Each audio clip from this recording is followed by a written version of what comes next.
My name is Rebecca Wilson.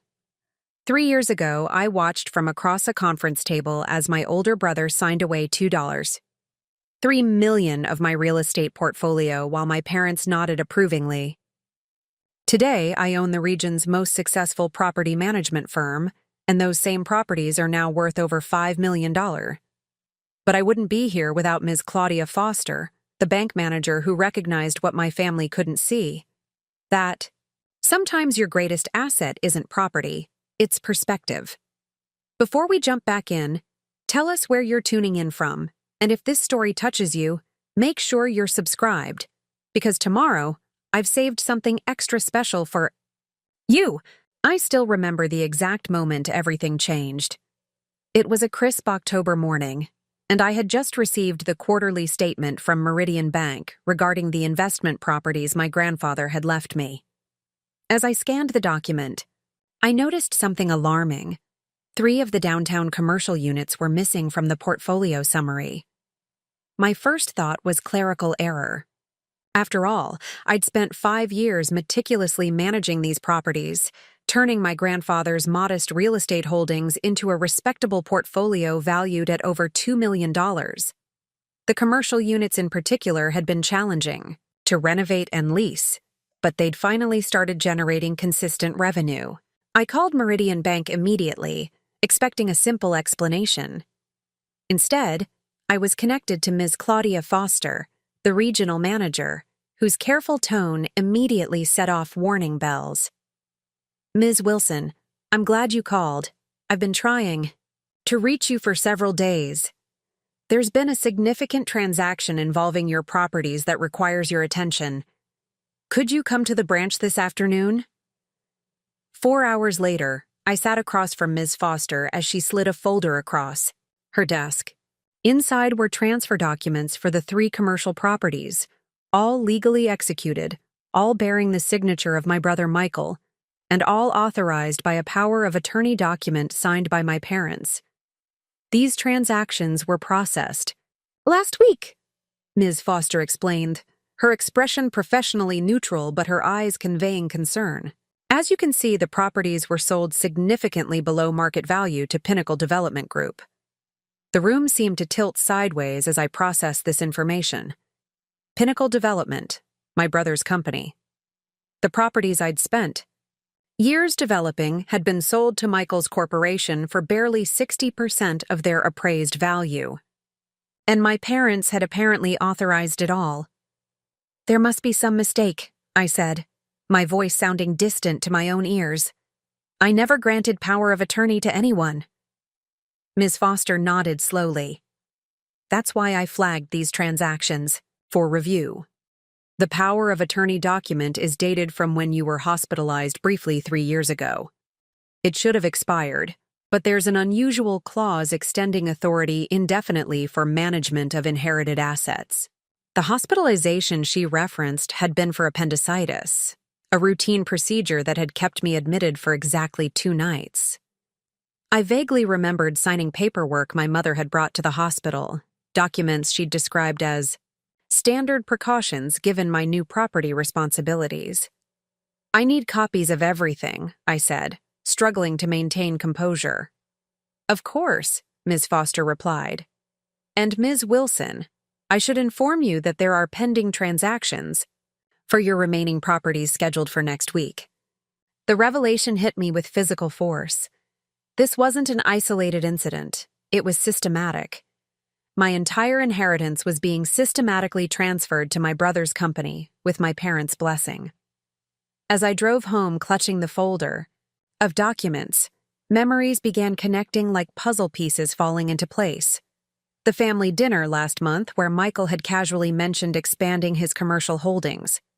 My mother's recent comments about how overwhelming property management must be for someone just starting out. My father's repeated suggestions that I should simplify my portfolio. I'd interpreted these moments as genuine concern, as family, looking out for my interests. Now I recognized them for what they were: preparation. They'd been laying groundwork, normalizing the idea that I wasn't capable of managing my inheritance. At my apartment, I spread the documents across my dining table, creating a timeline of betrayal.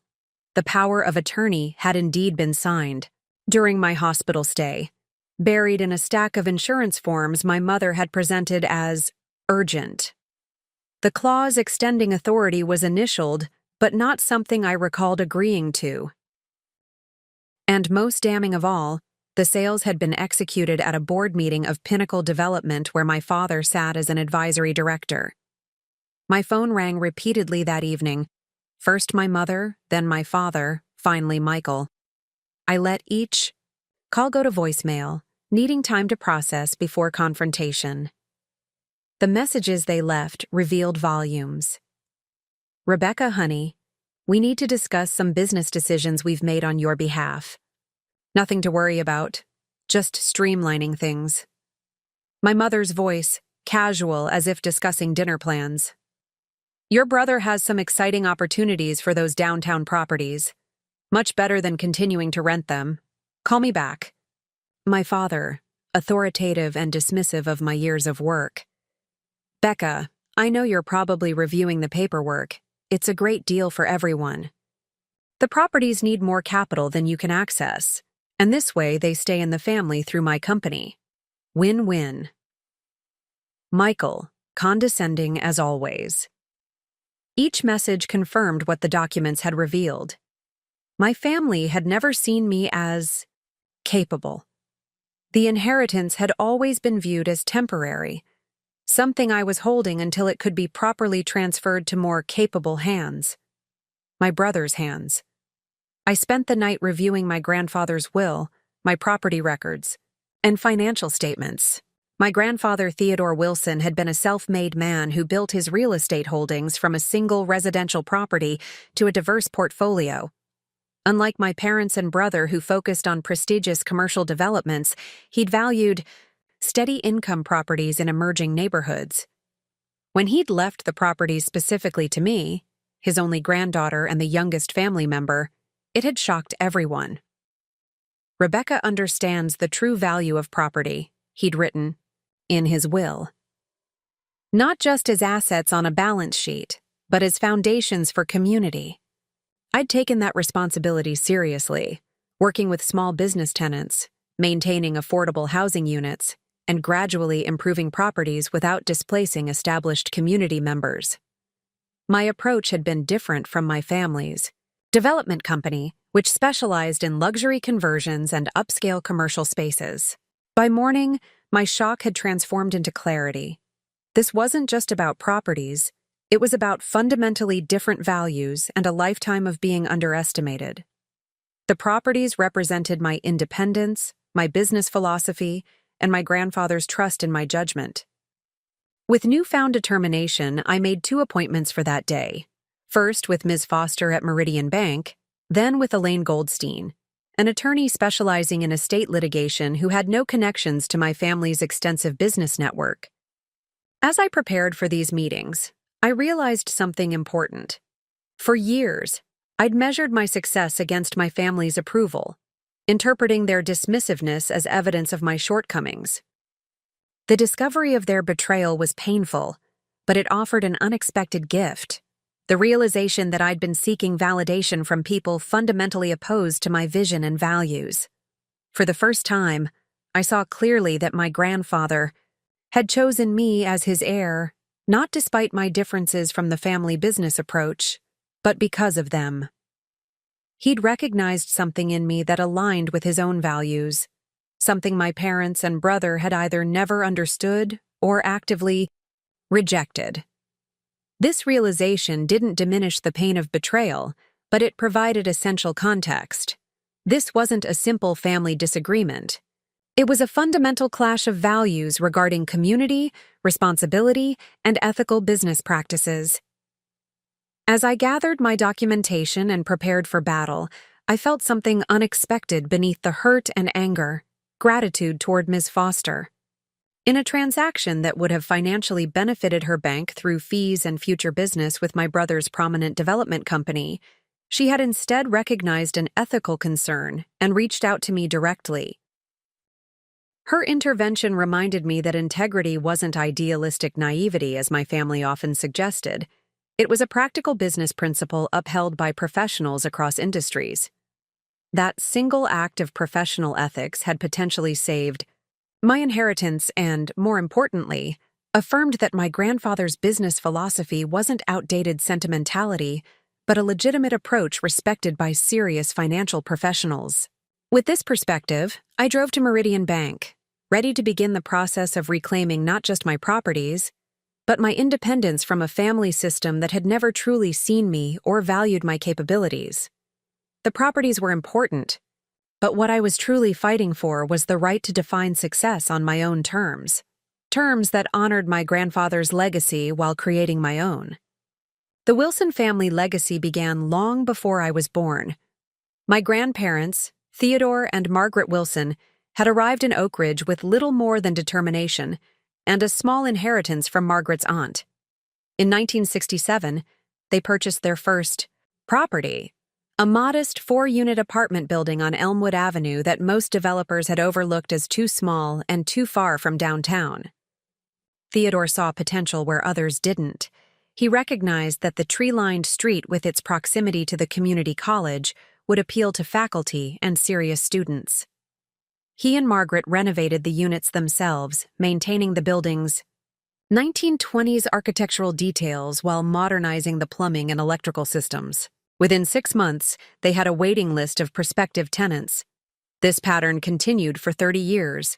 While larger developers focused on downtown high-rises and suburban expansions, my grandfather quietly acquired overlooked properties in transitional neighborhoods. He maintained affordable rents for responsible tenants, gradually improved each building, and reinvested profits into additional acquisitions. By the time I was born, Theodore Wilson owned 27 properties across Oak Ridge, ranging from residential buildings to small commercial spaces housing local businesses. My father, Richard Wilson, took a dramatically different approach. After obtaining his MBA from an elite university, he returned to Oak Ridge determined to transform the family business into something worthy of the Wilson name. He established Wilson Development Group, focusing exclusively on luxury condominiums and upscale office spaces. His philosophy centered on prestige projects that would attract attention and acclaim. My mother, Catherine, came from old money and shared my father's vision of elevating the family's social standing. With her connections and my father's ambition, they quickly became fixtures in Oak Ridge's elite social circles. Their merger of social capital and business acumen produced impressive results. Wilson Development Group became synonymous with luxury in our region. My brother Michael, 7 years my senior, embraced our parents' vision wholeheartedly. From childhood, he accompanied our father to construction sites, investor meetings, and country club networking events. By the time he graduated from the same prestigious MBA program as our father, Michael was already being groomed to take over the family business. And then there was me, Rebecca Wilson, born when my parents had already achieved significant success, and my brother was well on his path to following in their footsteps.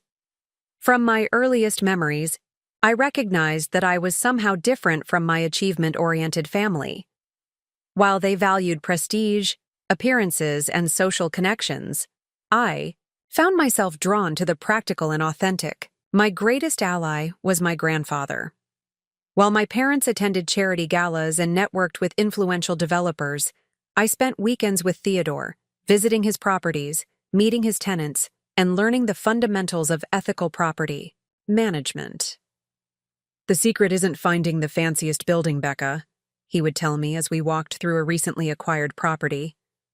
"It's finding the right building at the right time, then treating it and its occupants with respect."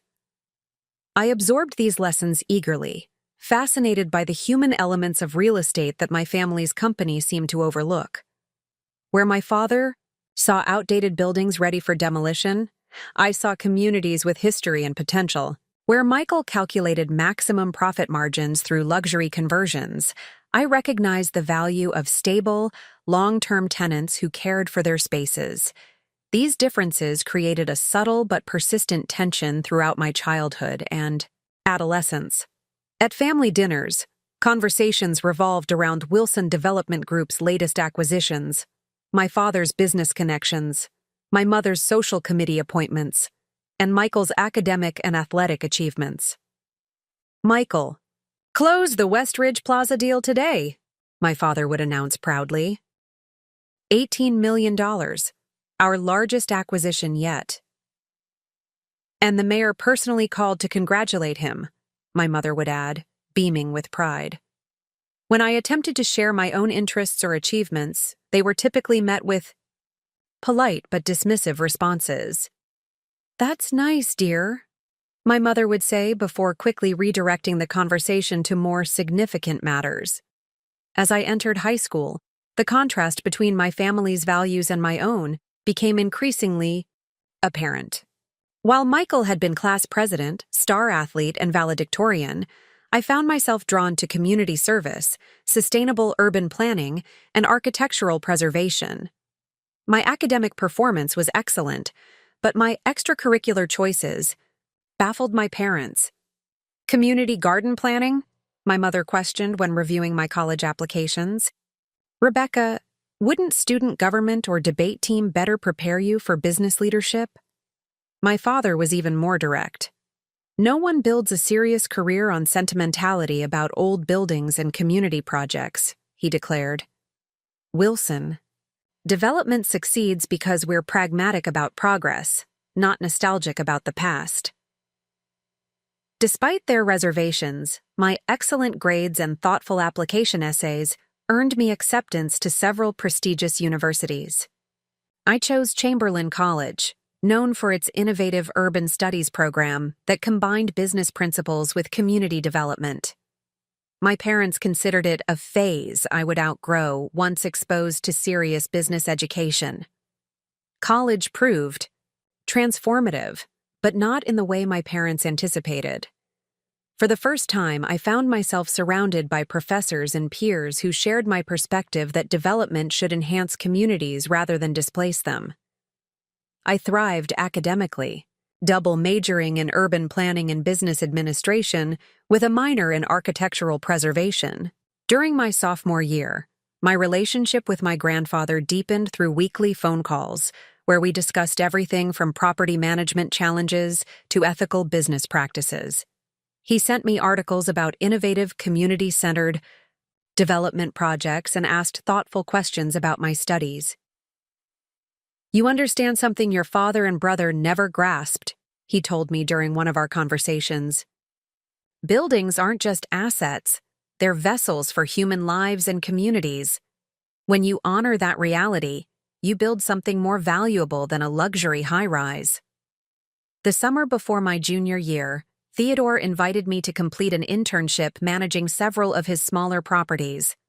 While my classmates pursued prestigious internships at major corporations, I spent 3 months addressing tenant concerns, coordinating maintenance issues, and learning the practical aspects of property management. This hands-on education proved invaluable. I discovered that successful property management required far more than financial acumen. It demanded emotional intelligence, conflict resolution skills, and genuine concern for tenants' well-being. These lessons reinforced my conviction that real estate development should prioritize community sustainability alongside profit. When I returned to campus that fall, I incorporated these experiences into my academic work, writing a thesis on sustainable development models, balancing profit and community preservation. My professors praised the paper's practical insights and theoretical framework, encouraging me to submit it to several urban planning publications. Meanwhile, my parents and Michael remained dismissive of my approach. During holiday gatherings, they would exchange knowing glances when I discussed community-centered development, clearly considering my perspective naive and impractical. Michael was particularly condescending, frequently introducing my career interests to family friends as Rebecca's little hobby projects, rather than legitimate professional aspirations. As graduation approached, I received multiple job offers, from community development organizations and smaller real estate firms that shared my values. However, I found myself hesitating to accept any of these opportunities, feeling drawn instead to apply my philosophy to our family's existing properties. 2 weeks before graduation, I received devastating news. My grandfather had suffered a massive stroke. I immediately flew home, arriving at the hospital to find my family already discussing Theodore's properties and how they would integrate them into Wilson Development Group once he recovered. The Elmwood Avenue buildings would make an excellent luxury conversion project, Michael commented, standing just outside my grandfather's hospital room. We'd need to relocate the current tenants, of course, but the potential return on investment is substantial. Theodore has been too sentimental about those properties, my father agreed. It's time they were properly developed. I remained silent, focusing instead on spending time with my grandfather during what proved to be his final days. During one moment of clarity, Theodore squeezed my hand and whispered, "Remember what matters, Becca. Buildings are just structures. People and principles. That's the real legacy." 3 days later, he passed away peacefully. The funeral was well attended, with current and former tenants sharing stories about Theodore's fairness, integrity, and genuine concern for their well-being. These testimonials seemed to make my parents uncomfortable, as if hearing about a version of Theodore they had never fully understood or appreciated. The real shock came during the reading of the will. While my parents and Michael had assumed Theodore would divide his properties equally between his son and grandchildren, or perhaps integrate them into Wilson Development Group, my grandfather had made a very different decision. To my granddaughter, Rebecca Margaret Wilson, I leave my entire real estate portfolio, comprising 27 properties as detailed in the attached schedule, the attorney read. It is my belief that Rebecca alone understands and will honor the principles upon which I built this portfolio. The room fell silent. My father's face flushed with anger. My mother's lips pressed into a thin line of disapproval, and Michael stared at me with undisguised resentment. I sat motionless, overwhelmed by both grief and the enormous responsibility my grandfather had entrusted to me. As we left the attorney's office, my father pulled me aside. "This is clearly a mistake," he stated flatly. "You're barely out of college with no practical experience managing a portfolio of this size. The sensible approach is to integrate these properties into Wilson Development Group where they can be properly managed." "I have experience," I countered, quietly. "I've been learning from grandfather for years, and I interned managing several of these properties. Playing at property management for a summer isn't the same as running a multi-million-dollar portfolio," Michael interjected. "Be reasonable, Rebecca.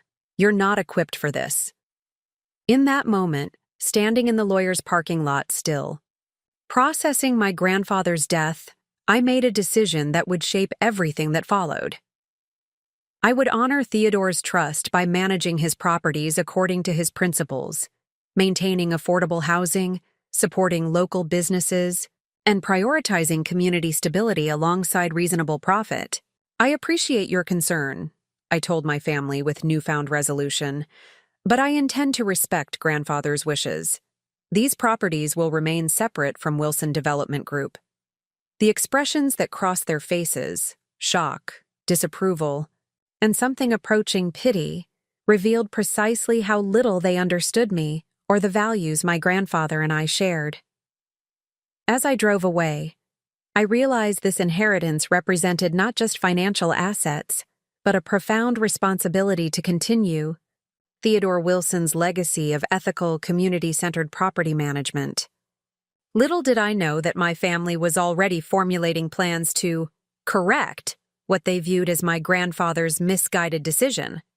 Plans that would culminate 3 years later in that fateful meeting with Ms. Foster at Meridian Bank.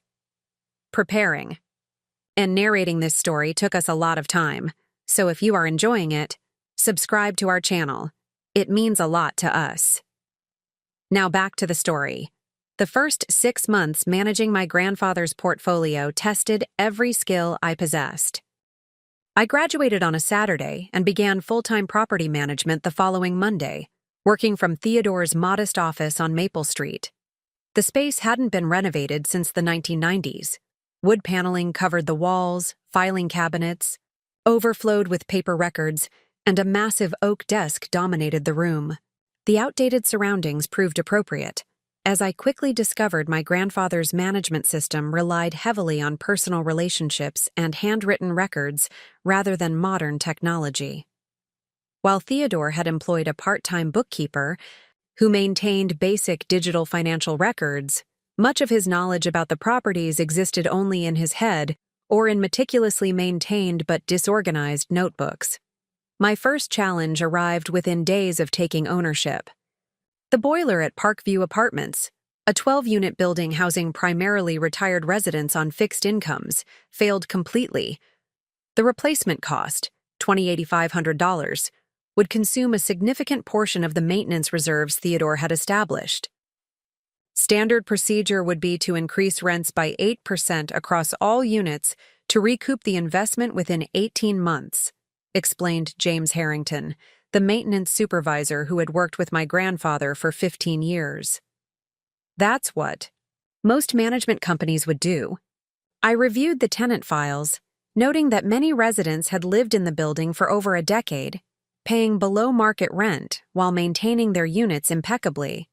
An 8% increase would create genuine hardship for these loyal tenants. What would my grandfather have done? I asked. James smiled slightly. He would have found another way. That conversation led to my first significant decision as property owner.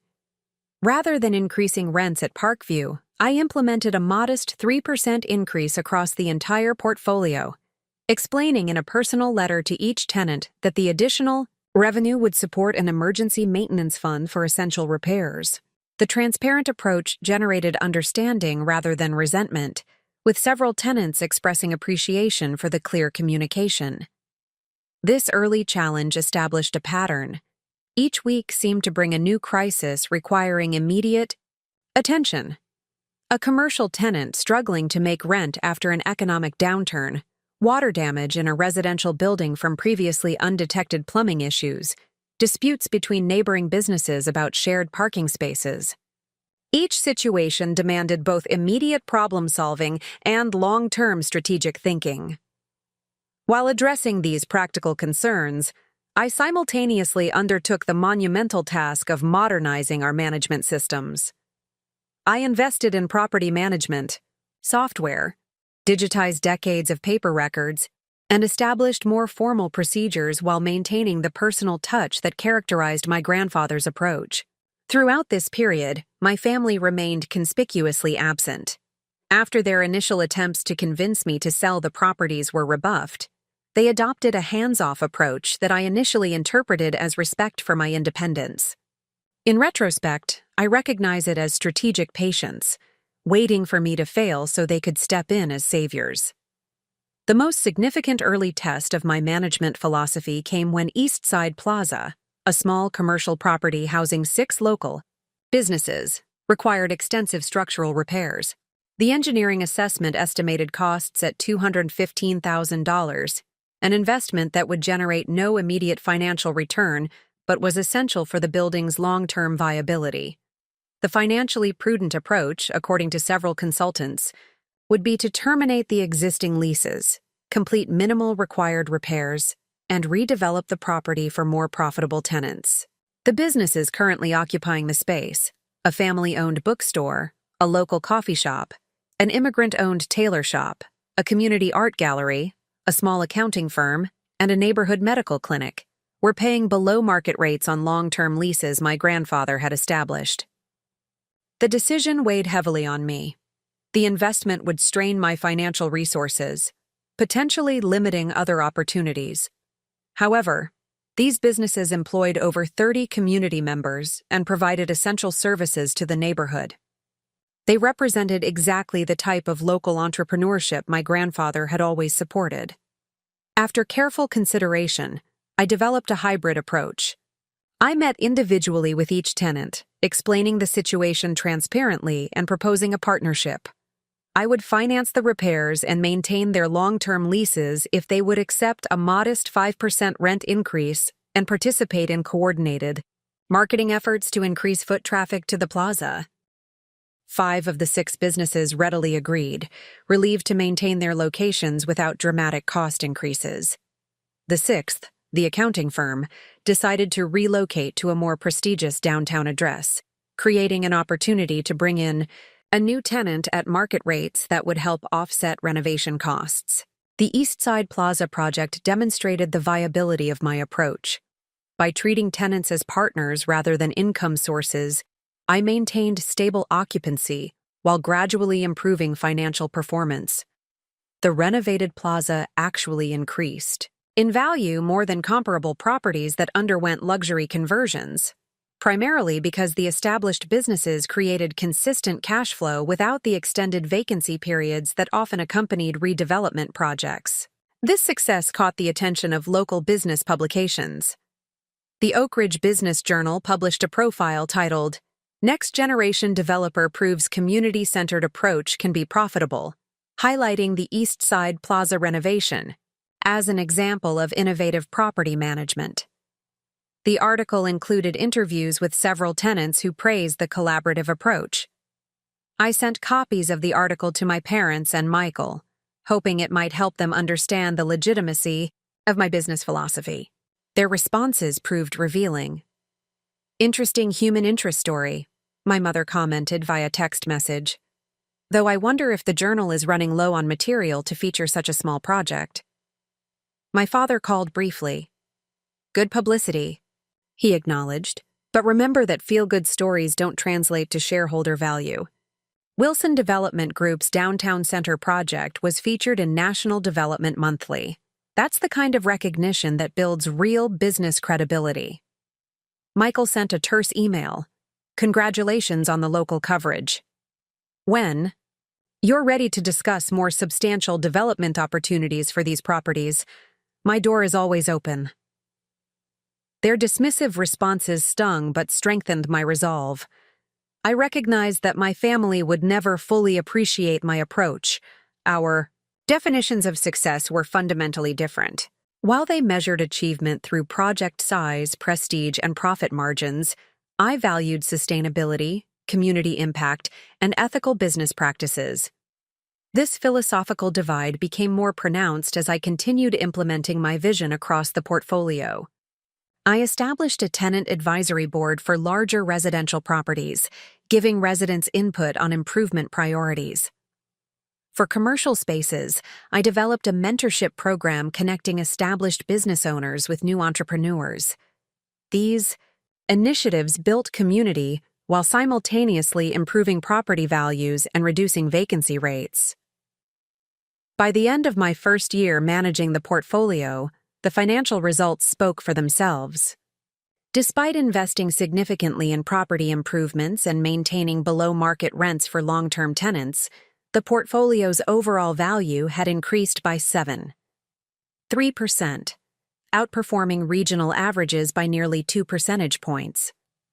This success allowed me to begin carefully expanding the portfolio, acquiring 2 additional properties that aligned with my management philosophy. The first was a struggling 4-unit apartment building near the community college, reminiscent of my grandparents' first investment property.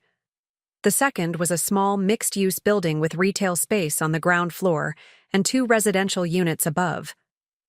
These acquisitions attracted my brother's attention. Michael invited me to lunch at his downtown office, my first visit to Pinnacle Development Group, the company he had established separate from our father's Wilson Development Group. While operating independently, Pinnacle followed essentially the same business model, focusing on luxury developments and prestige projects. Michael's office occupied the entire top floor of one of downtown's most expensive buildings, offering panoramic views of the city. The space exuded power and success, custom furnishings, original artwork, and floor-to-ceiling windows showcasing the skyline Michael was actively reshaping through his developments. "I've been watching your progress," he began after we ordered. "You've stabilized Theodore's portfolio more effectively than I anticipated." "Thank you," I replied, genuinely appreciative of the acknowledgement. But you're thinking too small, he continued. Those properties have tremendous untapped potential if developed properly. Take the Marshall Street buildings. That entire block could be transformed into luxury condominiums with the right investment. Those buildings house 16 local businesses and 27 residential tenants, I pointed out. Many have been there for decades. Michael waved dismissively. Relocation assistance is standard in these situations. The point is that you're sitting on prime real estate and utilizing it inefficiently. By whose definition of efficiency? I challenged. The current approach generates consistent returns while supporting local businesses and maintaining affordable housing. That aligns perfectly with my objectives. Rebecca, Michael said, leaning forward, you need to think about your legacy. Do you want to be remembered as the caretaker of grandfather's modest properties, or do you want to transform this city like Dad and I are doing? His question crystallized the fundamental difference in our perspectives. To Michael, success meant physical transformation, replacing existing structures with more impressive, more profitable developments, regardless of their community impact. My vision of success involved strengthening what already existed, building upon community foundations, rather than demolishing them.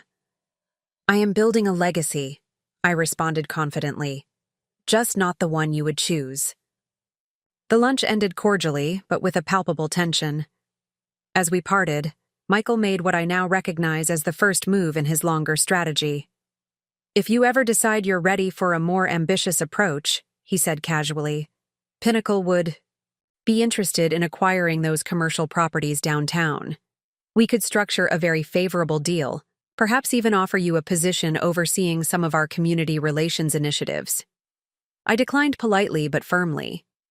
The properties he referenced, 3 adjacent commercial buildings housing a diverse mix of small businesses, represented the heart of my portfolio's community-centered approach. What I didn't realize then was that Michael had already identified those specific properties as essential to a major development project he was quietly planning. That lunch marked a turning point. While I continued focusing on sustainable management and gradual growth, my family began viewing my inheritance not as a separate business entity, but as an obstacle to their expansion plans. One they would eventually attempt to remove through the power of attorney maneuver I would discover at Meridian Bank. The months following my lunch with Michael brought unexpected growth opportunities. A neighboring property owner approaching retirement contacted me after reading the Business Journal profile. Eleanor Simmons had independently owned and managed a cluster of 5 mixed-use buildings along Riverside Drive for nearly 40 years, maintaining a management philosophy remarkably similar to my grandfather's. I've been watching how you handle Theodore's properties, Eleanor explained during our first meeting at her cluttered office overlooking the river. You're managing them with integrity, not just as financial assets.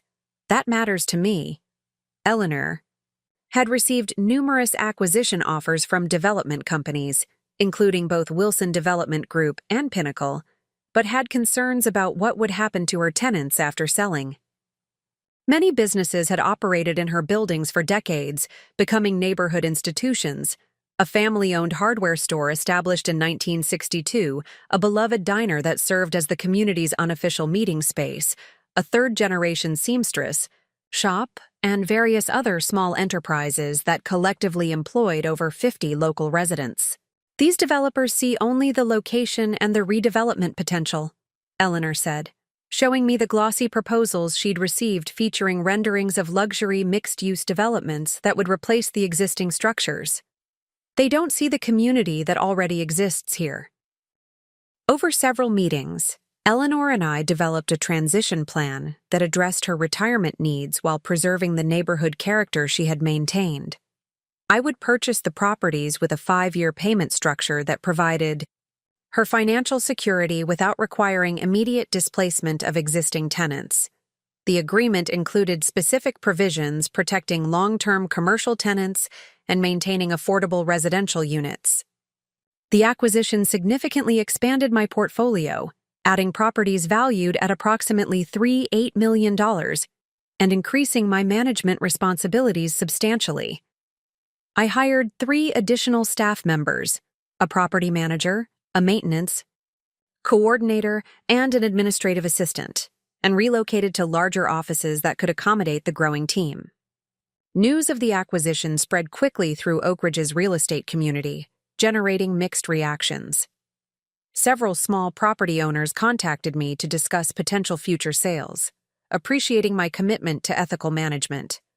Conversely, larger development companies, including those owned by my family, viewed my expansion with evident displeasure. My father requested a family dinner, the first in nearly 8 months. The evening began pleasantly enough, with my mother inquiring about my new office space and father asking perfunctory questions about the acquisition.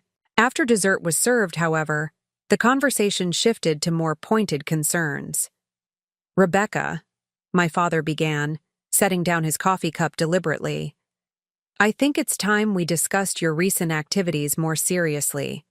This Riverside acquisition represents a significant overextension for someone with your limited experience."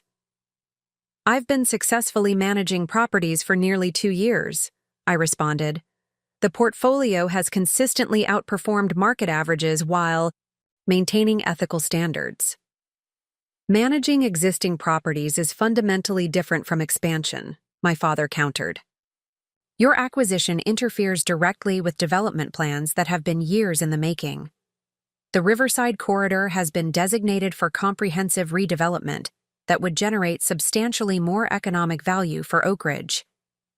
"Economics. Value measured how?" I challenged.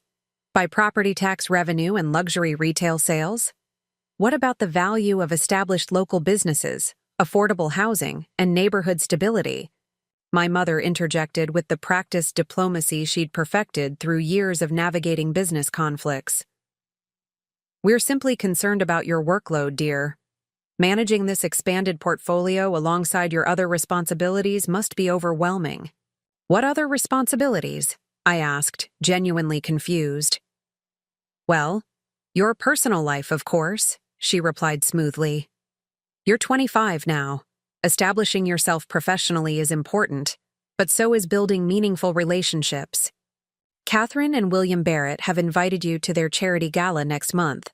Their son James recently returned from his MBA program and is joining his father's investment firm." The abrupt pivot to matchmaking clarified their perspective. Despite my demonstrable business success, they still viewed my property management as a temporary occupation, something to keep me busy until I assumed what they considered more appropriate roles as a wife and perhaps symbolic board member of some suitable corporation. "I appreciate the invitation," I said carefully, "but I'll be implementing new management systems for the Riverside properties that week. Please extend my regrets." My brother, who had remained uncharacteristically quiet throughout dinner, finally spoke. "The Riverside purchase was a mistake, Rebecca. Those buildings require substantial capital investment that you simply cannot access independently. The responsible approach would be partnering with an established developer, preferably family, who can provide the necessary resources." His phrasing struck me as oddly formal, almost rehearsed. In retrospect, I recognize this conversation as the beginning of the coordinated effort to undermine my independence and gain control of my properties. The pressure intensified over subsequent weeks. My parents began forwarding increasingly urgent articles about market volatility and development opportunities. Michael invited me to tour Pinnacle's latest luxury conversion project, using the occasion to emphasize the complexity of modern property development and the advantages of consolidation under experienced management. Even my mother's social circle became an instrument of pressure. At a community fundraiser I attended to support one of my commercial tenants, several of my mother's friends approached with concerns clearly planted by my family. "We heard about your expansion, dear," Mrs. Whitaker commented while examining silent auction items. "Such a burden for someone your age." Your mother mentions how worried she is about you working such long hours without support. These coordinated tactics might have been more effective had I not been experiencing such evident success. The Riverside properties, while requiring significant attention during transition, integrated smoothly into my management approach. Tenant. Retention remained above 95%, and preliminary financial results indicated a return on investment approximately 3% higher than projected. This success attracted positive attention from unexpected quarters. Martin Chen, the founder of Horizon Community Banking, a regional institution focused on supporting small businesses and community development, reached out to discuss potential partnership opportunities. "We've been watching your approach with interest," Martin explained during our first meeting. "Most inherited portfolios are either liquidated quickly or aggressively redeveloped. Your commitment to sustainable management aligned with community needs represents exactly the kind of business model Horizon was established to support." Martin introduced me to his senior leadership team, including Claudia Foster, who had recently joined Horizon after 15 years with larger financial institutions. Ms. Foster would later play the crucial role in identifying the unauthorized property transfers, but during this initial meeting, she impressed me with her analytical precision and commitment to ethical banking practices. The partnership with Horizon provided access to capital for strategic improvements while respecting my management philosophy. Unlike traditional development loans that prioritized maximum return regardless of community impact, Horizon's financing programs included community benefit metrics alongside financial performance indicators. This relationship proved transformative. With appropriate capital access, I implemented improvements that enhanced both property value and community benefit. Energy efficiency upgrades that reduced tenant utility costs, accessibility modifications that expanded housing options for elderly and disabled residents, and facade improvement programs that helped small businesses attract additional customers. The culmination of these efforts was the Riverside Revitalization Project, a comprehensive initiative that preserved the historical character of Eleanor's properties while modernizing essential systems and enhancing public spaces. Rather than displacing existing businesses, the project celebrated them through historical markers, promotional materials, and community events, highlighting their contributions to neighborhood identity. The project launch event drew unexpected media attention, with regional news outlets covering the alternative development model as a counterpoint to the luxury-focused approach dominating Oak Ridge's growth. Several urban planning professors from nearby universities brought students to tour the properties, examining how preservation and progress could coexist profitably. This publicity infuriated my family, who viewed it as direct criticism of their development approach. My father called the morning after a particularly positive television segment aired. "This media campaign against family business interests needs to stop immediately," he stated without preamble. "Your grandfather would be deeply disappointed to see his legacy being used to undermine the company he helped establish." "I haven't mentioned Wilson Development or Pinnacle in any interview," I responded. "I've simply described my management approach and its results." "The implicit comparison is obvious and damaging," he insisted. "The board is concerned about market confusion and reputation management. This situation requires immediate resolution." The reference to the board revealed the corporate perspective underlying his objection. While I operated as an independent property owner guided by personal values and direct community engagement, my family approached development as corporate entities constrained by shareholder expectations and growth mandates. This fundamental difference in business structure reinforced our philosophical divide. Their corporate framework necessitated continuous expansion and profit maximization, while my independent approach allowed prioritization of long-term sustainability and community benefit, alongside reasonable financial returns. The confrontation with my father marked an escalation in family tensions.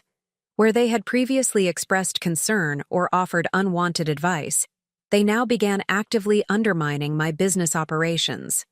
Potential commercial tenants reported receiving calls suggesting my properties faced imminent financial difficulties. Several banks mentioned hearing rumors about management problems within my portfolio. A planned partnership with a local nonprofit was derailed after they received anonymous information questioning my commitment to the project. These tactics created operational challenges but ultimately strengthened my resolve. Each obstacle reinforced my commitment to the management philosophy I shared with my grandfather, a philosophy that measured success through community impact and ethical business practices rather than profit maximization alone. During this challenging period, I discovered unexpected allies. Long-term tenants defended my management approach to skeptical newcomers. Eleanor Simmons introduced me to her network of independent property owners who shared similar values. Martin Chen and the Horizon team provided both practical support and strategic guidance for navigating the increasingly hostile business environment. Most significantly, I developed confidence in my own judgment. Rather than second-guessing decisions that diverged from conventional development wisdom, I embraced my distinct approach as a legitimate and valuable alternative. The consistent positive results, financial, social, and environmental, validated this perspective. This growing self-assurance proved essential when confronting the ultimate challenge my family would present: their attempt to seize control of my properties through manipulated legal documents. The confidence I had developed through successfully navigating previous obstacles prepared me to fight for my business independence and the communities my properties supported. The management philosophy I had refined through practical experience would soon face its most significant test. Not in the marketplace or community, but in the formal environment of corporate boardrooms and legal proceedings where my family believed their influence would prove insurmountable. The quarterly meeting with my financial advisors typically followed a predictable format: review portfolio performance, discuss upcoming capital improvements, and adjust cash flow projections for the next 3 months. However, this particular Tuesday in April began differently when Sarah Goldstein, my lead accountant, requested a private conversation before the formal meeting began. Something unusual appeared during our routine audit, Sarah explained, sliding a folder across the conference table. There's been a significant withdrawal from your capital reserves account. $178,500 transferred 2 weeks ago to Wilson Construction Services. I frowned, reviewing the documentation. I never authorized this transfer. Wilson Construction Services isn't even one of our approved vendors. Sarah nodded grimly. That's why I flagged it immediately.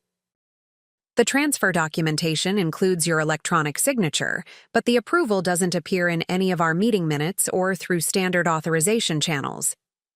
We spent the next hour conducting a comprehensive financial review, discovering 3 additional unauthorized transfers totaling approximately $342,000 over the previous 6 months. Each transaction had been carefully structured to fall just below thresholds that would trigger automatic alerts. These transfers were executed with considerable sophistication, Sarah noted. Someone with intimate knowledge of your financial structures and security protocols coordinated this activity. The implication hung heavily in the air. Only a limited circle possessed such detailed understanding of my operations: my immediate team, key financial advisors, and my family, who had been exposed to similar systems through our shared business. Background: I immediately contacted Horizon Community Banking to investigate these transactions from their end. Martin Chen arranged an emergency meeting with his security team and Claudia Foster, who had recently been promoted to oversee commercial banking relationships. Ms. Foster arrived with comprehensive documentation already prepared. We identified these anomalies during our internal compliance review last week and were preparing a formal report, she explained. The transactions originated through digital banking channels using valid credentials and authentication protocols. Someone accessed my accounts without authorization, I stated. I need to understand exactly how this happened. Claudia nodded, her expression serious but reassuring. Our investigation suggests credential compromise rather than system vulnerability. The Access occurred through an authenticated session using devices previously recognized on your account. This detail narrowed the possibilities considerably. Only 3 devices had authorized access to these accounts: my personal laptop, my office computer, and my smartphone. All remained in my possession, suggesting more sophisticated methods. "We recommend immediate security protocol changes," Martin advised. "Our team can implement enhanced authentication requirements and establish new verification procedures for large transfers." As we implemented these security measures, I simultaneously engaged a forensic accounting firm to trace the misappropriated funds. Their investigation revealed that Wilson Construction Services, the primary recipient of the unauthorized transfers, was a recently established subsidiary of Pinnacle Development Group. The discovery left me simultaneously devastated and furious. While I had recognized my family's disapproval of my management approach, I never imagined they would resort to outright financial theft. The sophisticated nature of the scheme suggested extended planning and deliberate exploitation of my trust. After consulting with legal counsel, I scheduled a meeting with Michael at his Pinnacle offices. I arrived accompanied by Elaine Goldstein, the attorney who had been advising me since identifying the unauthorized power of attorney document with Ms. Foster at Meridian Bank. Michael received us in his expansive corner office, projecting casual confidence until I placed the forensic accounting report on his immaculate glass desk. "Wilson Construction Services," I stated flatly, "a shell company established 3 months ago, receiving nearly $500,000 in unauthorized transfers from my accounts. Care to explain?" His expression shifted almost imperceptibly, a momentary widening of the eyes before his features settled into practiced neutrality. "I'm not familiar with the specific transactions you're referencing. Our organization establishes numerous operational entities for various development initiatives. The transactions were executed using compromised access credentials," Elaine interjected. "The funds were transferred without proper authorization and subsequently moved through several accounts before being consolidated under Pinnacle's development fund." Michael adjusted his position slightly. "If improper transactions occurred, that's obviously concerning. Our financial compliance team would never knowingly process unauthorized transfers. The pattern of transactions indicates deliberate financial misconduct," I responded.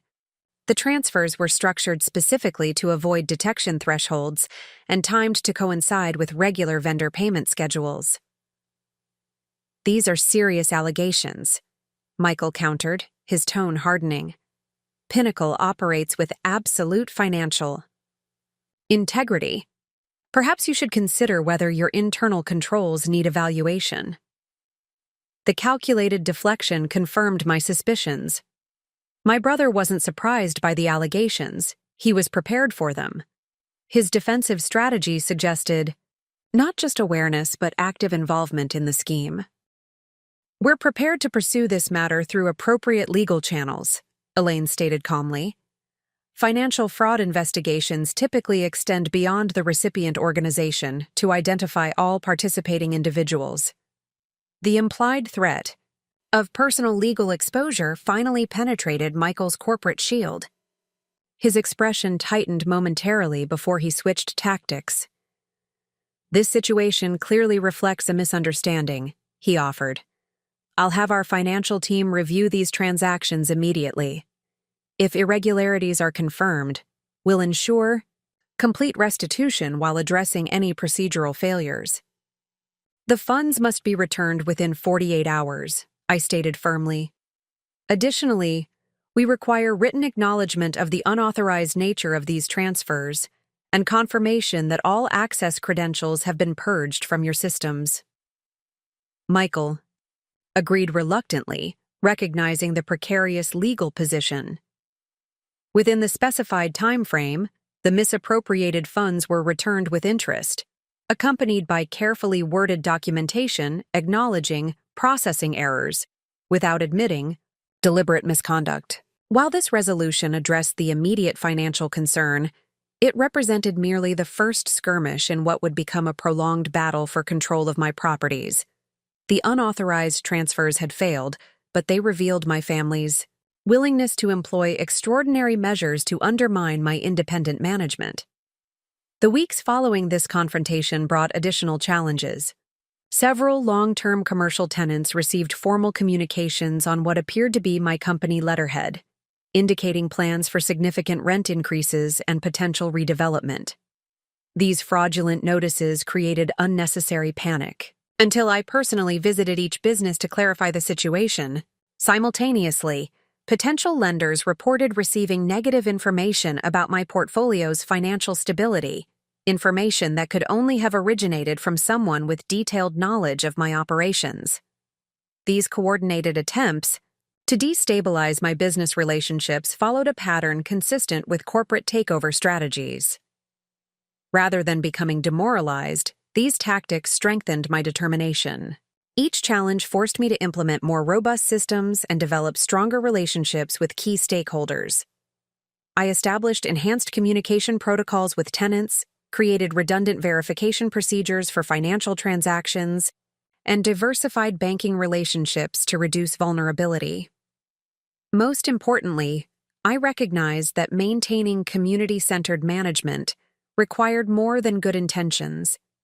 It demanded vigilant protection against powerful interests that prioritized profit over people. This realization transformed my approach from passive property management to active community stewardship. The attempted financial theft also prompted deep reflection about my family relationships. While I had understood our philosophical differences regarding property development, I had never fully acknowledged the ethical chasm these differences represented. My family's willingness to engage in potentially criminal activity to advance their business interests revealed value systems fundamentally incompatible with my own. This painful recognition necessitated establishing firm boundaries. Following legal advice, I severed all business connections with Wilson Development Group and Pinnacle, implementing comprehensive security protocols to prevent future unauthorized access. Personal communication became limited to necessary family obligations, conducted with careful documentation and professional detachment. The emotional impact of this distancing proved significant. Despite their manipulative behavior, these were relationships formed through decades of shared history. Redefining these connections required acknowledging both the childhood memories and the adult realities, recognizing that family bonds did not excuse or mitigate unethical conduct. This period of intensified conflict coincided with unexpected professional growth. The enhanced systems implemented in response to financial interference improved overall operational efficiency. The stronger tenant relationships developed through transparent crisis communication increased retention rates. The diversified financial partnerships expanded available resources for property improvements. Most significantly, confronting these challenges clarified my management philosophy and business priorities. Rather than attempting to balance competing values, I embraced a fully integrated approach where financial sustainability supported community benefit rather than competing with it. This clarity attracted like-minded professionals, expanding my team with individuals committed to similar principles. Laura Chen, an experienced property manager who had become disillusioned with conventional development approaches, joined my organization after learning about our management philosophy through industry networks. Her expertise in sustainable building practices complemented our community focus, introducing innovations that reduced environmental impact while improving tenant experience. Most development companies talk about sustainability as a marketing feature, Laura observed during her interview. Your portfolio actually implements meaningful practices that benefit both property values and resident well-being. That integrated approach is extraordinarily rare. James Martinez, previously with a national commercial real estate firm, brought sophisticated market analysis capabilities that strengthened our strategic planning. His decision to join a smaller organization reflected changing priorities within the industry itself. The market is evolving, James explained. Tenants increasingly value authentic community integration and ethical management practices. Your portfolio isn't just morally commendable, it's positioning for long-term competitive advantage. This expanded team implemented the Neighborhood Preservation Initiative, a comprehensive program balancing property improvements with community stability. Rather than maximizing short-term returns through aggressive rent increases, the initiative focused on incremental value creation through targeted enhancements, energy efficiency upgrades, and community programming. The Preservation Initiative generated measurable results across multiple dimensions. Property values increased 12% over 18 months, tenant retention reached 97% for residential units and 94% for commercial spaces, and neighborhood satisfaction scores, measured through independent surveys, improved significantly. These outcomes attracted positive attention from urban planning organizations, sustainable investment groups, and responsible development advocates. This professional momentum contrasted sharply with escalating family tensions. Having failed to gain control through financial manipulation, my parents and brother attempted a different approach, leveraging social and business networks to isolate me professionally. Longtime family associates were encouraged to avoid business relationships with my properties. Community organizations receiving Wilson family donations were subtly pressured to exclude me from leadership opportunities. Industry events featured thinly veiled criticisms of my management approach from speakers connected to larger development interests. These tactics created temporary challenges, but ultimately strengthened my commitment to independent, ethical property management. Each attempt to undermine my business reinforced the importance of the alternative model I had developed, an approach that measured success through community impact alongside financial performance. The conflict reached its pivotal moment when my family attempted their most audacious strategy yet, utilizing the fraudulent power of attorney document to transfer my downtown commercial properties directly to Michael's Pinnacle Development Group. This culminating power play would lead to my fateful meeting with Claudia Foster at Meridian Bank and set in motion the final confrontation that would ultimately transform both my business and my understanding of true success. The quarterly performance review at Meridian Bank began like any other meeting. I arrived prepared with detailed financial statements, occupancy reports, and capital improvement updates. Having transferred my accounts from Horizon to Meridian 6 months earlier to accommodate expanding portfolio needs, I had established a professional rapport with their commercial banking team, though nothing approaching the collaborative relationship I'd enjoyed with Martin Chen and his colleagues. As I settled into the executive conference room, expecting routine discussions about interest rates and lending criteria, the atmosphere felt immediately different. Rather than the usual team of account managers, only Claudia Foster awaited me. Ms. Foster had recently joined Meridian as regional director after leaving Horizon, bringing her reputation for ethical banking practices to an institution traditionally focused on large commercial relationships. Ms. Wilson, she began with uncharacteristic formality, before reviewing your quarterly performance, there's a serious matter requiring immediate attention. She opened a leather portfolio containing documents I immediately recognized. Transfer records for my downtown commercial properties. My confusion must have been evident as she continued. These transfer documents were submitted for processing yesterday afternoon.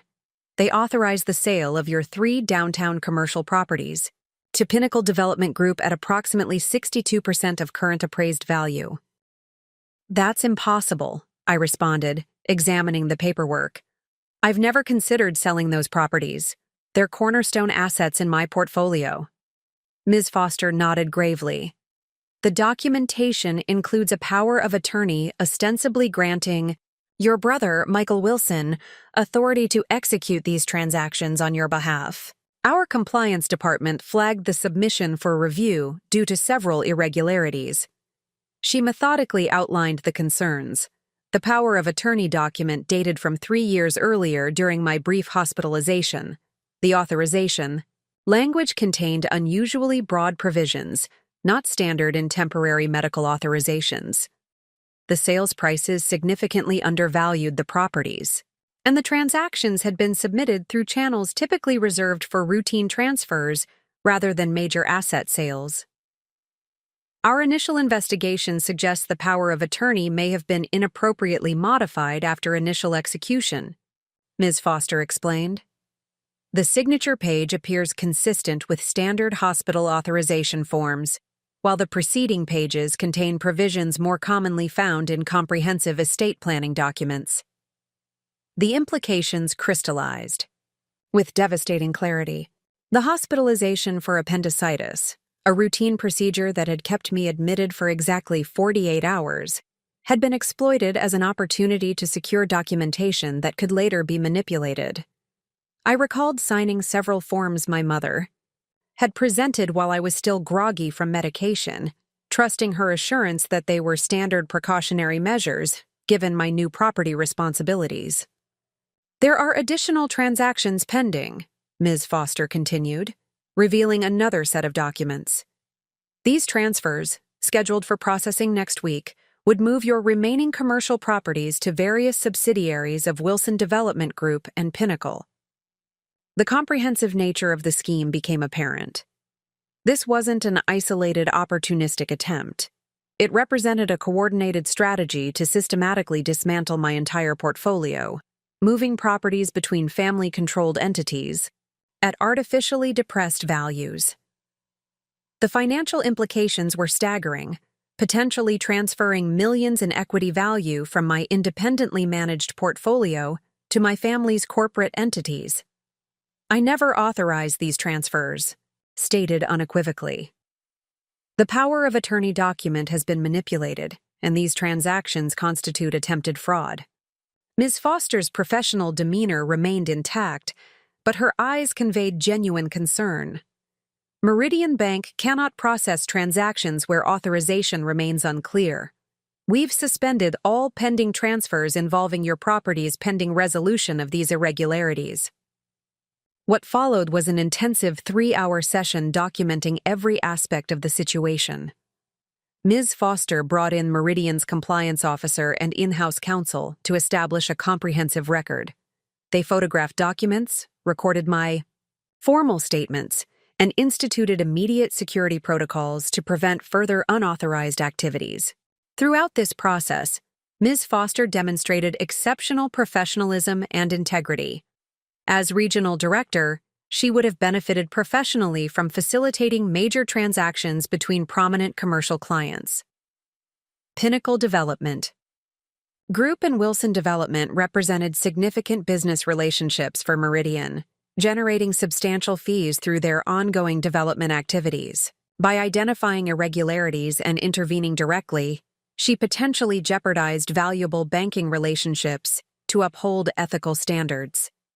Financial institutions have a fundamental responsibility to ensure transaction integrity, she stated, when I expressed gratitude for her intervention. Legitimate commerce depends on adherence to established procedures and proper authorization.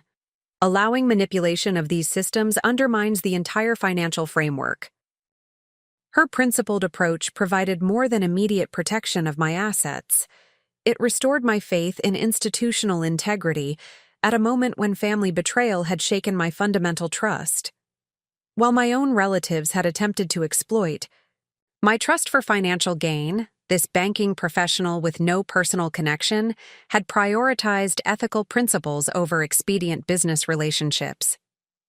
As our emergency session concluded, Ms. Foster outlined immediate protective measures. We've placed a comprehensive security flag on all your accounts and properties. Any transactions will require enhanced verification procedures, including in-person confirmation and secondary authentication. Additionally, we've documented the questionable nature of the power of attorney document should it be presented at other financial institutions. Her proactive approach extended beyond minimum requirements. I would recommend consulting specialized legal counsel immediately. While Meridian has prevented these particular transactions, the underlying documentation could potentially be misused elsewhere. This recommendation led me to engage Eleanor Blackwell, a formidable attorney specializing in estate disputes and financial fraud. Eleanor's reputation for uncompromising advocacy made her particularly suited for confronting the sophisticated legal maneuvers my family had employed. This situation combines several concerning elements, Eleanor observed during our initial consultation. The power of attorney appears to have been secured under questionable circumstances, potentially while you were medically vulnerable. The document itself contains provisions inconsistent with its stated purpose, and the attempted transactions demonstrably undervalued significant assets to benefit related parties.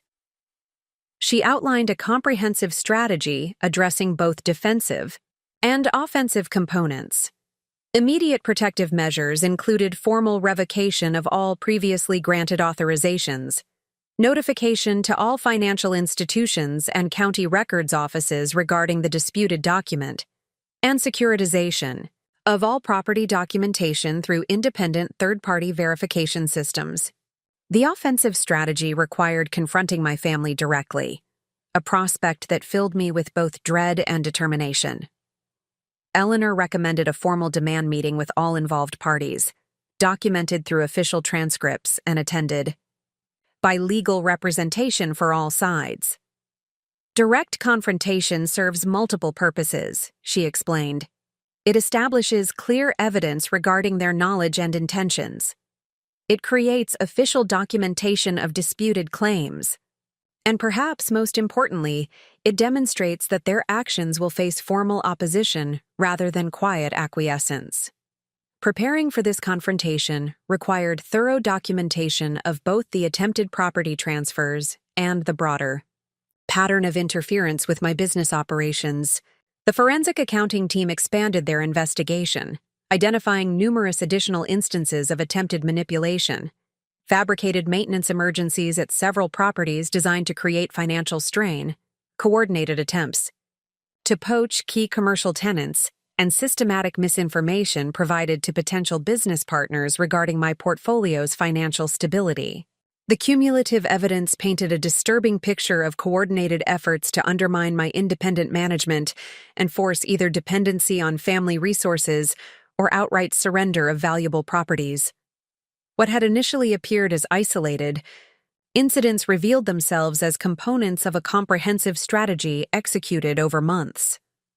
Armed with this documentation, Eleanor arranged the confrontation meeting at Meridian Bank's Executive Conference Center, neutral territory with appropriate security and recording capabilities. My family arrived with their corporate counsel, initially projecting confidence that quickly dissipated as Eleanor methodically presented evidence of their coordinated campaign. The power of attorney document formed the centerpiece of our presentation. Forensic document specialists had identified numerous irregularities, inconsistent paper stock between signature pages and content sections, variation in printing characteristics suggesting different production sources, and most damning, digital metadata showing content pages had been created nearly 2 years after the signature date. My father attempted to dismiss these findings as administrative irregularities rather than deliberate fraud. The document merely formalizes arrangements we've always understood would be necessary given Rebecca's limited experience managing significant assets. Eleanor countered immediately.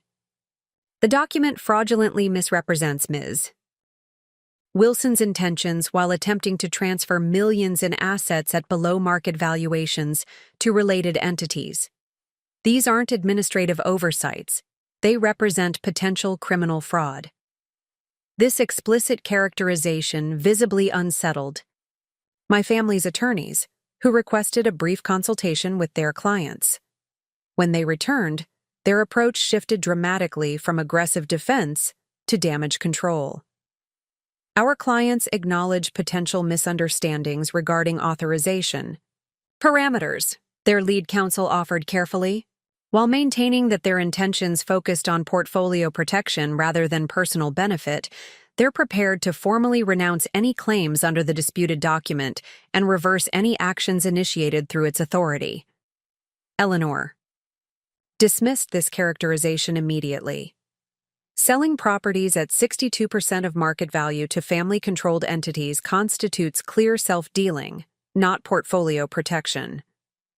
Ms. Wilson requires more than verbal assurances regarding future conduct. What followed was intense negotiation resulting in a comprehensive settlement agreement. My family formally renounced all claims under the disputed power of attorney, acknowledged the autonomous status of my property portfolio, and committed to non-interference with my business operations. Additional provisions established significant financial penalties for any future attempted interference and required written notification of any business activities potentially impacting properties within my portfolio's geographic footprint. While this agreement provided necessary legal protection, it represented the formal dissolution of any meaningful family relationship. The documented evidence of their willingness to exploit my trust for financial gain couldn't be reconciled with continued personal connection. Our interactions would henceforth exist exclusively within carefully documented professional parameters. This painful reality marked a profound personal transition. The family narrative I had accepted throughout childhood, that their business approaches reflected superior wisdom and experience, collapsed entirely. Their willingness to employ potentially fraudulent means revealed that profit maximization had superseded basic ethical principles and familial loyalty. In contrast, Ms. Foster's ethical intervention represented an alternative model of professional success, one where principled action coexisted with business acumen. Her willingness to prioritize transaction integrity over expedient relationship management demonstrated that ethical standards need not conflict with professional excellence. This juxtaposition crystallized my evolving business philosophy. Success would no longer be measured against my family's recognition or external validation. Instead, it would reflect consistency between stated values and practical actions, the alignment of business decisions with fundamental ethical principles and community benefit. The attempted property seizure, while traumatic, ultimately strengthened my commitment to community-centered development. Each property represented not just financial assets, but community resources, buildings housing local businesses, providing affordable residences, and contributing to neighborhood stability. Defending these properties meant protecting both my business interests and the communities they supported. As the legal proceedings concluded, Ms. Foster offered a perspective that would significantly influence my future direction. Financial institutions traditionally measure success through transaction volume and asset growth, she observed. But sustainable prosperity requires ethical frameworks that build genuine trust. Your management approach represents exactly the kind of long-term thinking our financial systems should support.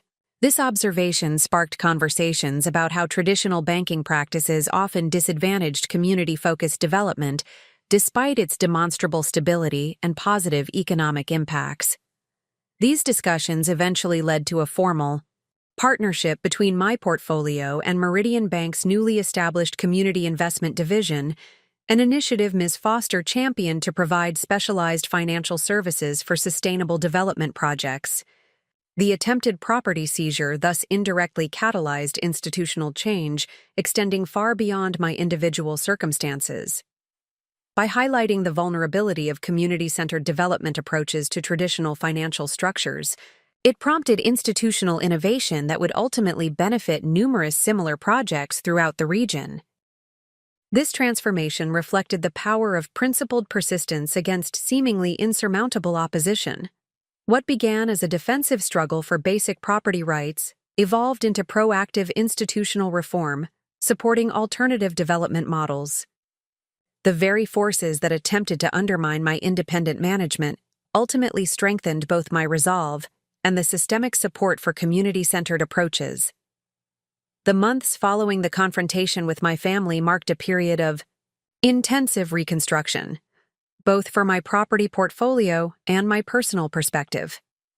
With the immediate threat neutralized through legal protections, I could finally shift focus from defensive measures to proactive development aligned with my original vision. The first priority involved comprehensive security enhancements. Working with specialized consultants, I implemented multi-layered safeguards for all business operations, advanced authentication protocols for financial transactions, encrypted document management systems, and rigorous verification procedures for all property-related activities. These measures protected against potential future interference while simultaneously modernizing operational infrastructure. Beyond technical protections, I recognized the need for structural reorganization that would provide additional institutional safeguards. Following extensive consultation with legal and financial advisors, I established Wilson Community Development Trust, an independent entity with governance structures specifically designed to protect long-term community interests while maintaining effective management flexibility. The trust framework incorporated several innovative elements. A diverse board of trustees included representatives from tenant associations, community development organizations, and ethical investment groups, alongside traditional financial experts. Management decisions required balancing financial performance with community impact metrics, ensuring neither dimension could be sacrificed for the other. Most importantly, the structure included explicit protections against consolidation attempts, or asset stripping, preventing the precise maneuvers my family had attempted. Claudia Foster provided invaluable guidance throughout this restructuring process. Having witnessed firsthand the vulnerability of community-centered portfolios to traditional corporate acquisition strategies, she recognized the importance of institutional innovations that could protect alternative development approaches. Traditional ownership structures prioritize shareholder value maximization above all other considerations, Ms. Foster observed during a planning session. Creating viable alternatives requires reimagining fundamental relationships between capital, community, and governance. This perspective directly informed the Trust's pioneering community enhancement requirement, which mandated that a percentage of portfolio profits be reinvested in neighborhood improvement initiatives selected through a participatory process involving residents and local businesses. This provision transformed community benefit from an optional consideration to a structural obligation, something embedded in the portfolio's fundamental operation rather than dependent on management discretion. The restructuring generated substantial interest within professional circles.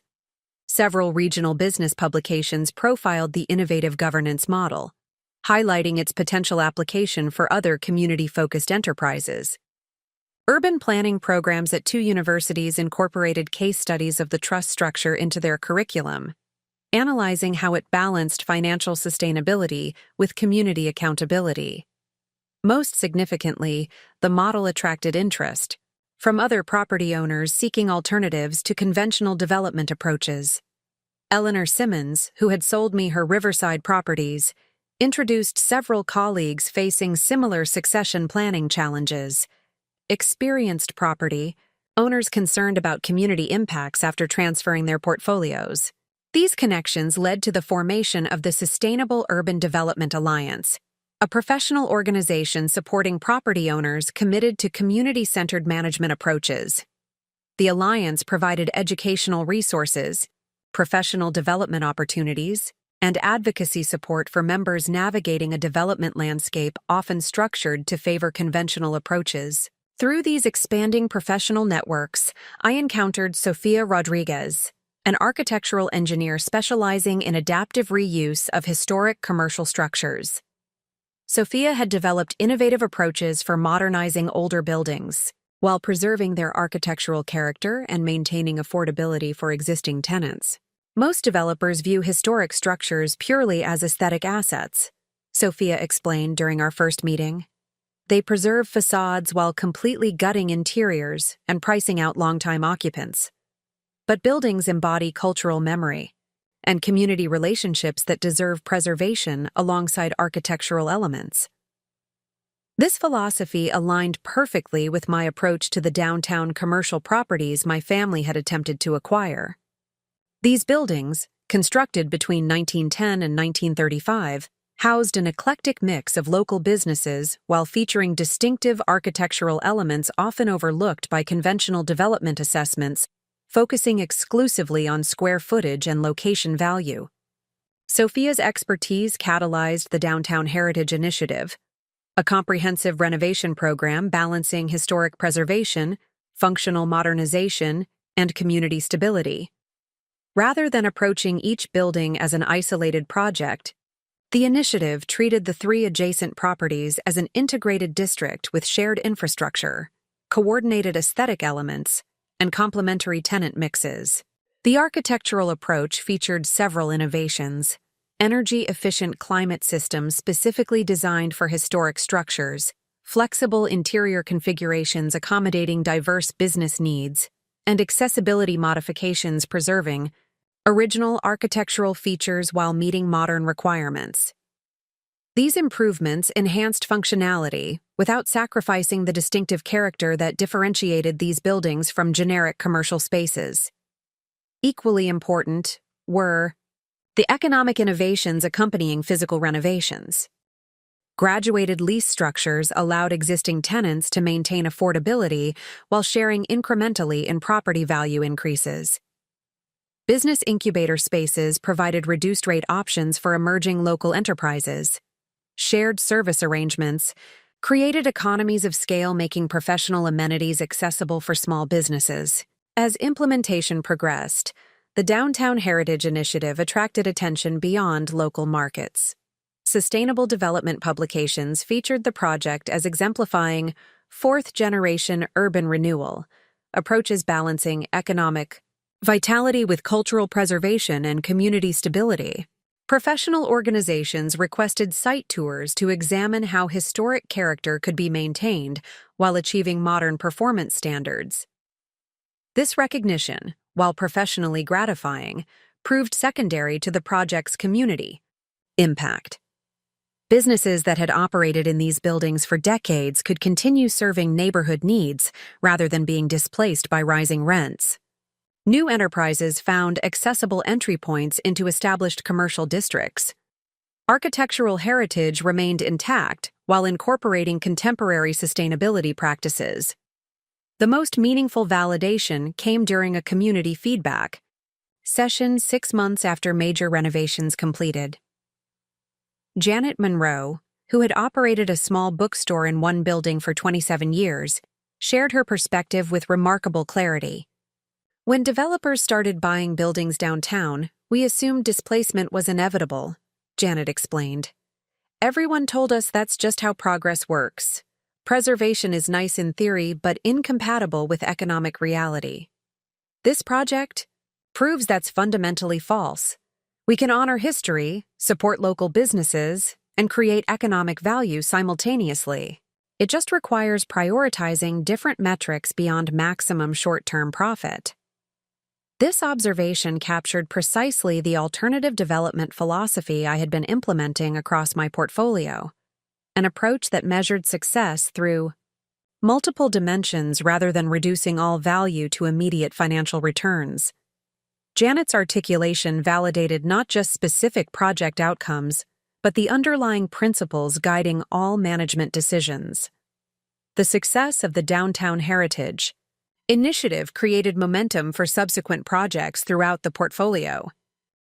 The Parkview Apartments, which had presented my first major challenge with its failing boiler system years earlier, became the pilot location for the Resident Partnership Program, an innovative approach to residential property management emphasizing tenant participation and shared stewardship. The program's foundation rested on reconceptualizing relationships between property owners and residents. Rather than viewing tenants as temporary revenue sources, the approach recognized them as essential partners in maintaining property value and neighborhood stability. This perspective translated into concrete operational practices. Resident advisory committees with meaningful input on improvement priorities, transparent communication regarding financial considerations, and shared benefit arrangements for energy efficiency upgrades. Implementation required significant cultural changes within management structures. Property managers accustomed to hierarchical decision-making needed to develop collaborative leadership skills. Maintenance coordinators traditionally focused on minimal compliance standards learned to incorporate resident priorities into planning processes. Administrative staff expanded community engagement responsibilities beyond basic customer service functions. Laura Chen, who had joined my organization during the earlier period of family interference, played an instrumental role in this transformation. Her experience implementing sustainable practices in conventional development contexts provided valuable perspective on balancing innovative approaches with operational practicality. Meaningful participation requires both philosophical commitment and practical infrastructure, Laura observed during implementation planning. Residents need accessible channels for input, transparent information about constraints, and visible evidence that their participation influences outcomes. The resulting systems balanced structured engagement opportunities with management accountability. Quarterly building forums provided residents regular opportunities to raise concerns and suggest improvements. Published improvement schedules demonstrated how resident input affected prioritization decisions. Annual impact reports documented specific instances where resident suggestions generated measurable improvements in building operations or community relationships. Results exceeded expectations across multiple dimensions. Resident retention rates increased to 96%, substantially above market averages. Maintenance costs declined as residents developed greater ownership of common spaces and promptly reported small issues before they escalated into major problems. Energy consumption decreased through resident-initiated conservation measures beyond formal efficiency upgrades. Most significantly, the Parkview apartments transformed from isolated housing units into a genuine residential community. Neighbors who had previously maintained cautious distance developed supportive relationships. Resident-initiated programs, from after-school homework assistance to senior wellness activities, emerged organically through strengthened community connections. These social benefits, while less quantifiable than financial metrics, represented equally important outcomes that conventional development models typically overlooked. The combined success of the Downtown Heritage Initiative and Resident Partnership Program validated the community-centered approach my grandfather had championed, and I had expanded. Properties throughout the portfolio demonstrated that ethical management practices aligned with community needs could generate strong financial performance while creating additional social value conventional approaches neglected. This validation proved particularly meaningful, given the contrast with my family's development philosophy. Their attempted seizure of my properties had been premised on the conviction that my management approach represented naive idealism unsuited for serious business operations. The demonstrable success across multiple measurement dimensions — financial, performance, property value appreciation, tenant satisfaction, and community impact — thoroughly refuted this perspective. The restructured portfolio now represented a viable alternative to conventional development models, not merely as an idealistic experiment, but as a demonstrably successful approach generating multiple forms of value. This outcome transformed my perspective from defensive preservation of an inherited approach to confident advancement of an innovative model with broader application potential. As the portfolio stabilized under enhanced security measures and innovative management structures, I could finally shift focus from protection to expansion.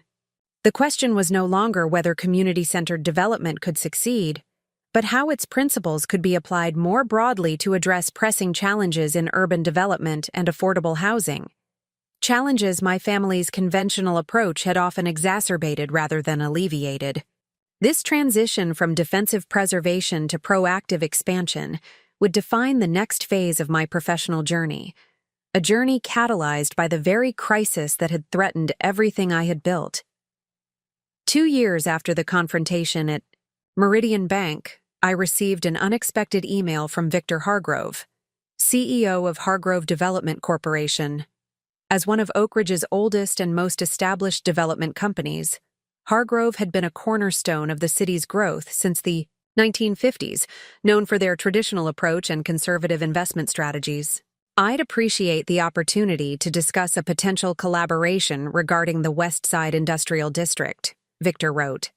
Recent market shifts have created challenging circumstances that might benefit from your unique management perspective. The message was surprising for several reasons.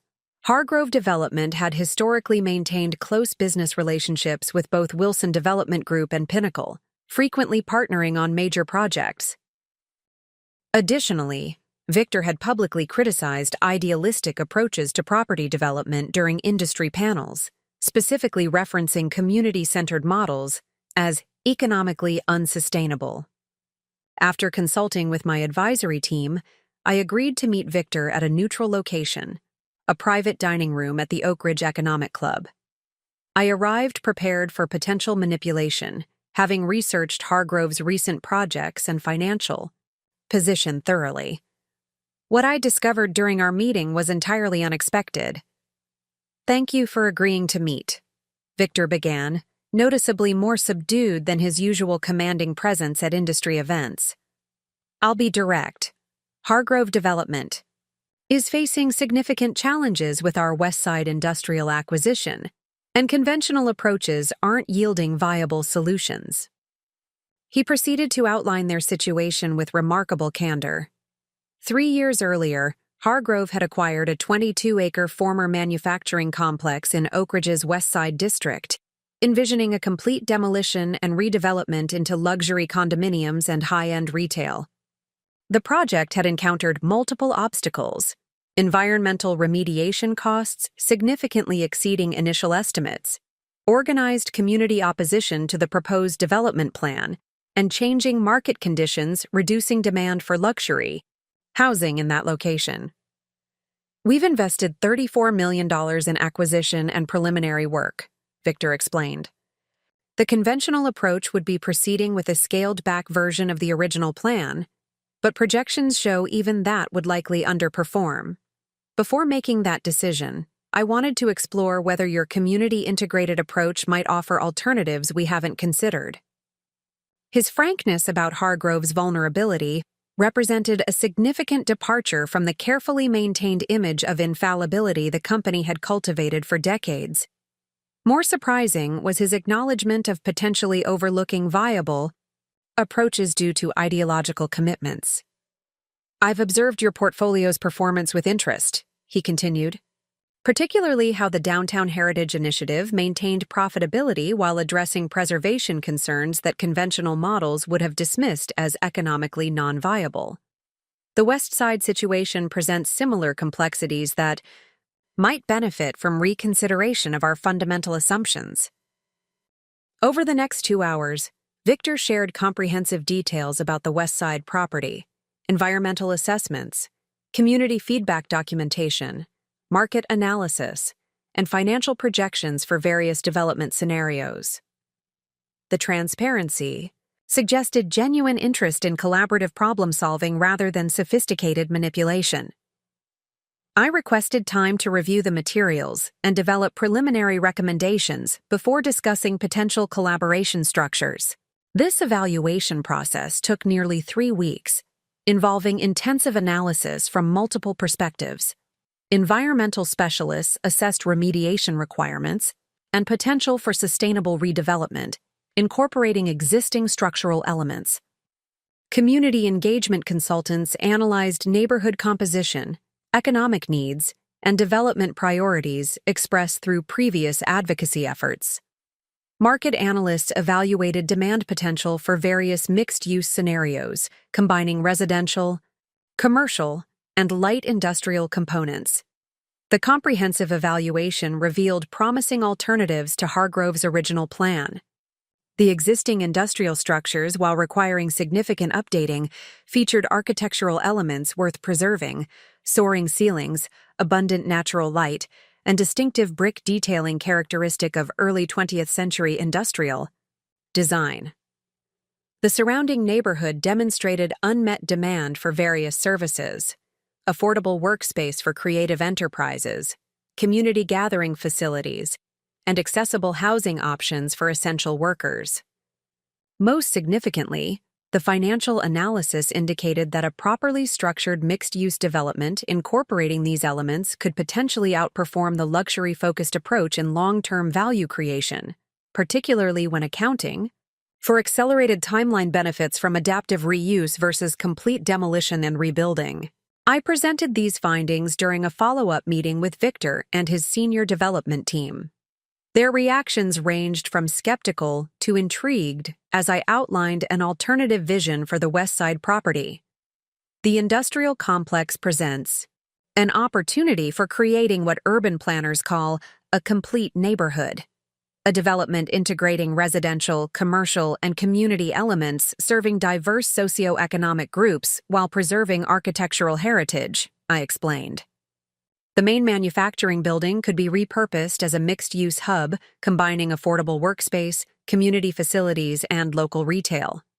Surrounding areas could incorporate various housing types addressing different market segments, from essential worker housing to market-rate apartments and limited luxury units. I presented financial projections demonstrating how this approach could reduce overall development costs through strategic preservation, accelerate revenue generation through phased implementation, and create more stable long-term value through diversified usage. Particularly compelling was analysis showing how conventional luxury-focused development typically generated significant returns during initial sales, but often experienced value volatility during market fluctuations, while mixed-use developments historically demonstrated greater resilience during economic downturns. Victor's team raised legitimate concerns about implementation complexity, regulatory approval processes, and financing structures for non-traditional development approaches. Rather than dismissing these challenges, I acknowledged them while presenting specific strategies developed through previous projects. Successful implementation requires significant adaptation of conventional development processes, I explained. Regulatory approval becomes more navigable through early community integration and transparent planning. Financing often combines traditional sources with specialized instruments designed for community benefit projects. The execution demands more intensive stakeholder engagement, but typically encounters fewer expensive delays from community opposition. The discussion evolved from presentation to collaborative problem-solving, with Hargrove's team contributing valuable insights regarding construction logistics, market positioning, and investor communication strategies. By meeting's end, a tentative framework for potential collaboration had emerged. Hargrove would contribute the property and construction expertise, while my organization would provide community development methodologies, alternative financing approaches, and specialized management systems for mixed-use properties. Victor requested 2 weeks to discuss the proposal with Hargrove's board and major investors. During this period, I conducted additional due diligence regarding Hargrove's financial stability and project history. This investigation revealed important context explaining Victor's unexpected outreach. Hargrove Development had recently experienced several significant project disappointments beyond the West Side property. Their Lakefront Towers development had achieved only 62% occupancy 18 months after completion, substantially below projections. The Eastridge office complex had lost anchor tenants to newer competitive properties. These setbacks had created financial pressure requiring successful repositioning of the West Side project to maintain investor confidence. This context clarified that Victor's interest stemmed from pragmatic necessity rather than philosophical conversion to community-centered development principles. However, his willingness to consider alternative approaches despite long-standing ideological commitments demonstrated remarkable adaptability for a developer with over 40 years in the industry. When we reconvened, Victor presented Hargrove's formal collaboration proposal. The structure reflected careful balancing of traditional development priorities with community-centered approaches, a jointly owned development entity with specialized responsibilities aligned with each organization's expertise, phased implementation, allowing progressive validation of the alternative approach, and performance metrics incorporating both conventional financial measures and community impact indicators. Our board required significant convincing, Victor acknowledged. The proposed approach contradicts development principles we've followed for generations. What ultimately persuaded them were the financial projections demonstrating potentially superior returns through addressing actual community needs rather than imposing predetermined development formulas. The negotiation of final partnership terms required intensive effort over several months. Each aspect required balancing different priorities. Construction approaches, incorporating preservation alongside modernization, tenant selection criteria, considering community benefit alongside financial stability, pricing structures maintaining affordability while ensuring investor returns, governance systems integrating community input alongside efficient decision-making.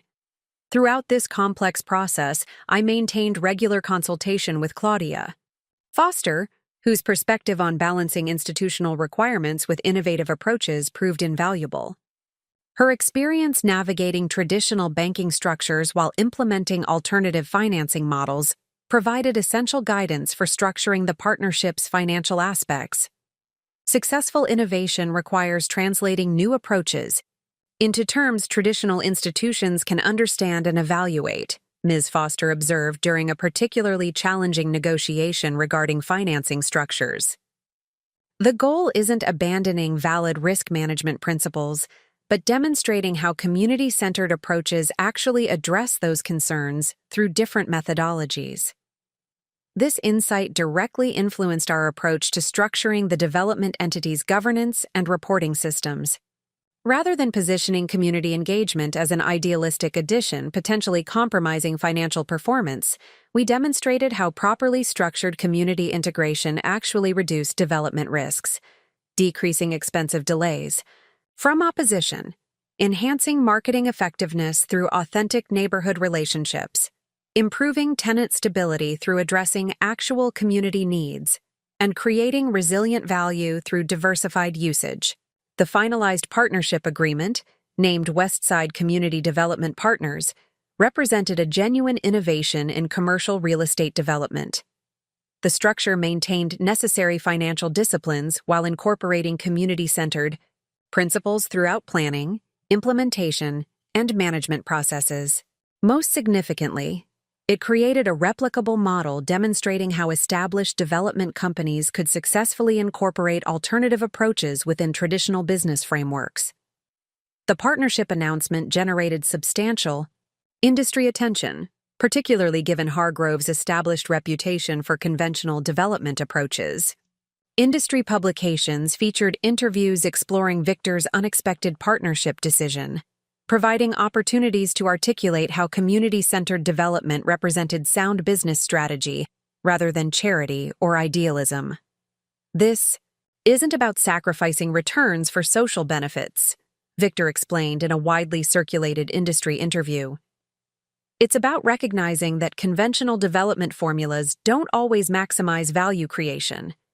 Sometimes addressing actual community needs generates better financial outcomes than imposing predetermined luxury concepts on unreceptive markets. This framing, presenting community-centered development as sophisticated market responsiveness, rather than idealistic altruism, resonated with traditional developers facing similar challenges across the region.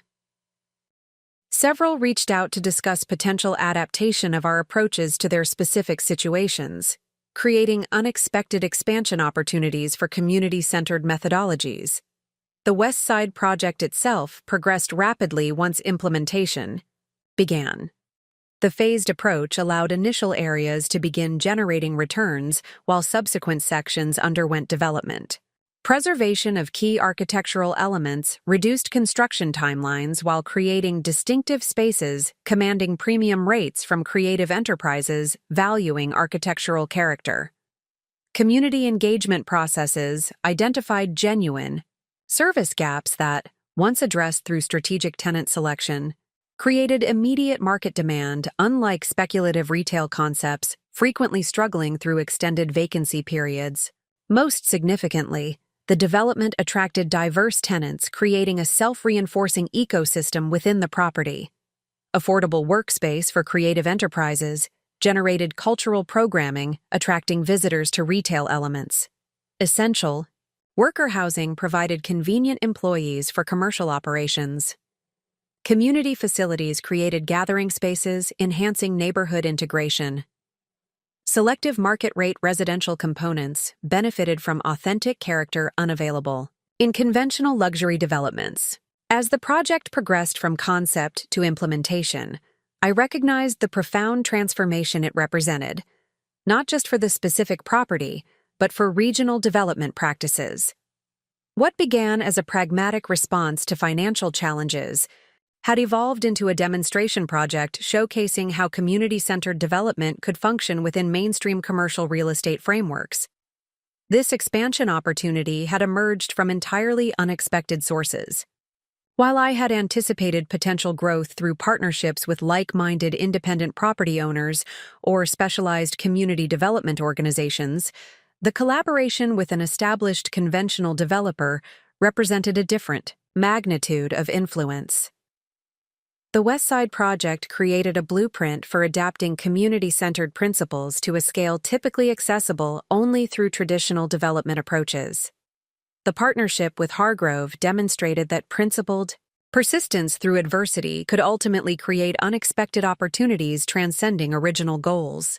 The very crisis that threatened my properties had catalyzed refinements, making the community-centered approach more robust, implementable, and ultimately attractive to unexpected allies facing their own challenges with conventional development. Limitations. Despite the promising developments with the West Side Project, the path forward wasn't without significant challenges.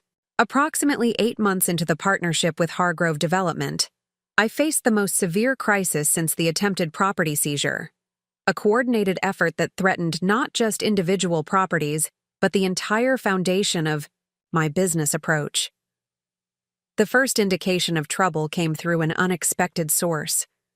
Jennifer Martinez, a journalist with the Oak Ridge Business Chronicle who had previously written balanced coverage of community development initiatives, requested an urgent meeting regarding concerning information about Wilson Community Development Trust operations. Her message indicated she was approaching publication deadline for a major investigative piece and wanted to provide opportunity for comment. The meeting revealed a troubling situation. Jennifer had received an anonymous package containing selectively edited financial documents, tenant complaints taken out of context, and misleading property condition photographs purportedly demonstrating mismanagement throughout my portfolio. Most concerning was documentation suggesting that community benefit programs had been significantly overstated in public materials, while under-delivering promised services. These materials paint a concerning picture of systematic misrepresentation, Jennifer explained, displaying professional skepticism while providing fair opportunity for response. The documentation suggests that the community-centered approach may function primarily as marketing rather than substantive methodology. I requested time to review the specific allegations and provide comprehensive documentation addressing each point. Jennifer agreed to a 72-hour deadline extension, sufficient time for initial response while maintaining journalistic integrity regarding publication timelines. Upon reviewing the materials, a disturbing pattern emerged. The anonymous package contained information that could only have been compiled through sophisticated corporate intelligence gathering. Tenant complaint excerpts, while factually accurate, had been stripped of resolution documentation showing how issues had been addressed through collaborative processes. Financial materials had been selectively edited to highlight investment costs while omitting resulting value creation and community benefits. Most troublingly, the package included internal planning documents from recent strategy sessions, materials with extremely limited circulation that suggested either sophisticated digital intrusion or internal compromise. The level of resources required for such comprehensive intelligence gathering pointed toward involvement from established development interests rather than individual action. The situation demanded immediate, multidimensional response. I assembled a crisis management team, including legal counsel, communication specialists, community engagement coordinators, and financial analysts. Our approach required balancing transparency with strategic protection of vulnerable stakeholders potentially impacted by misleading publicity. The immediate priority involved comprehensive documentation addressing specific allegations.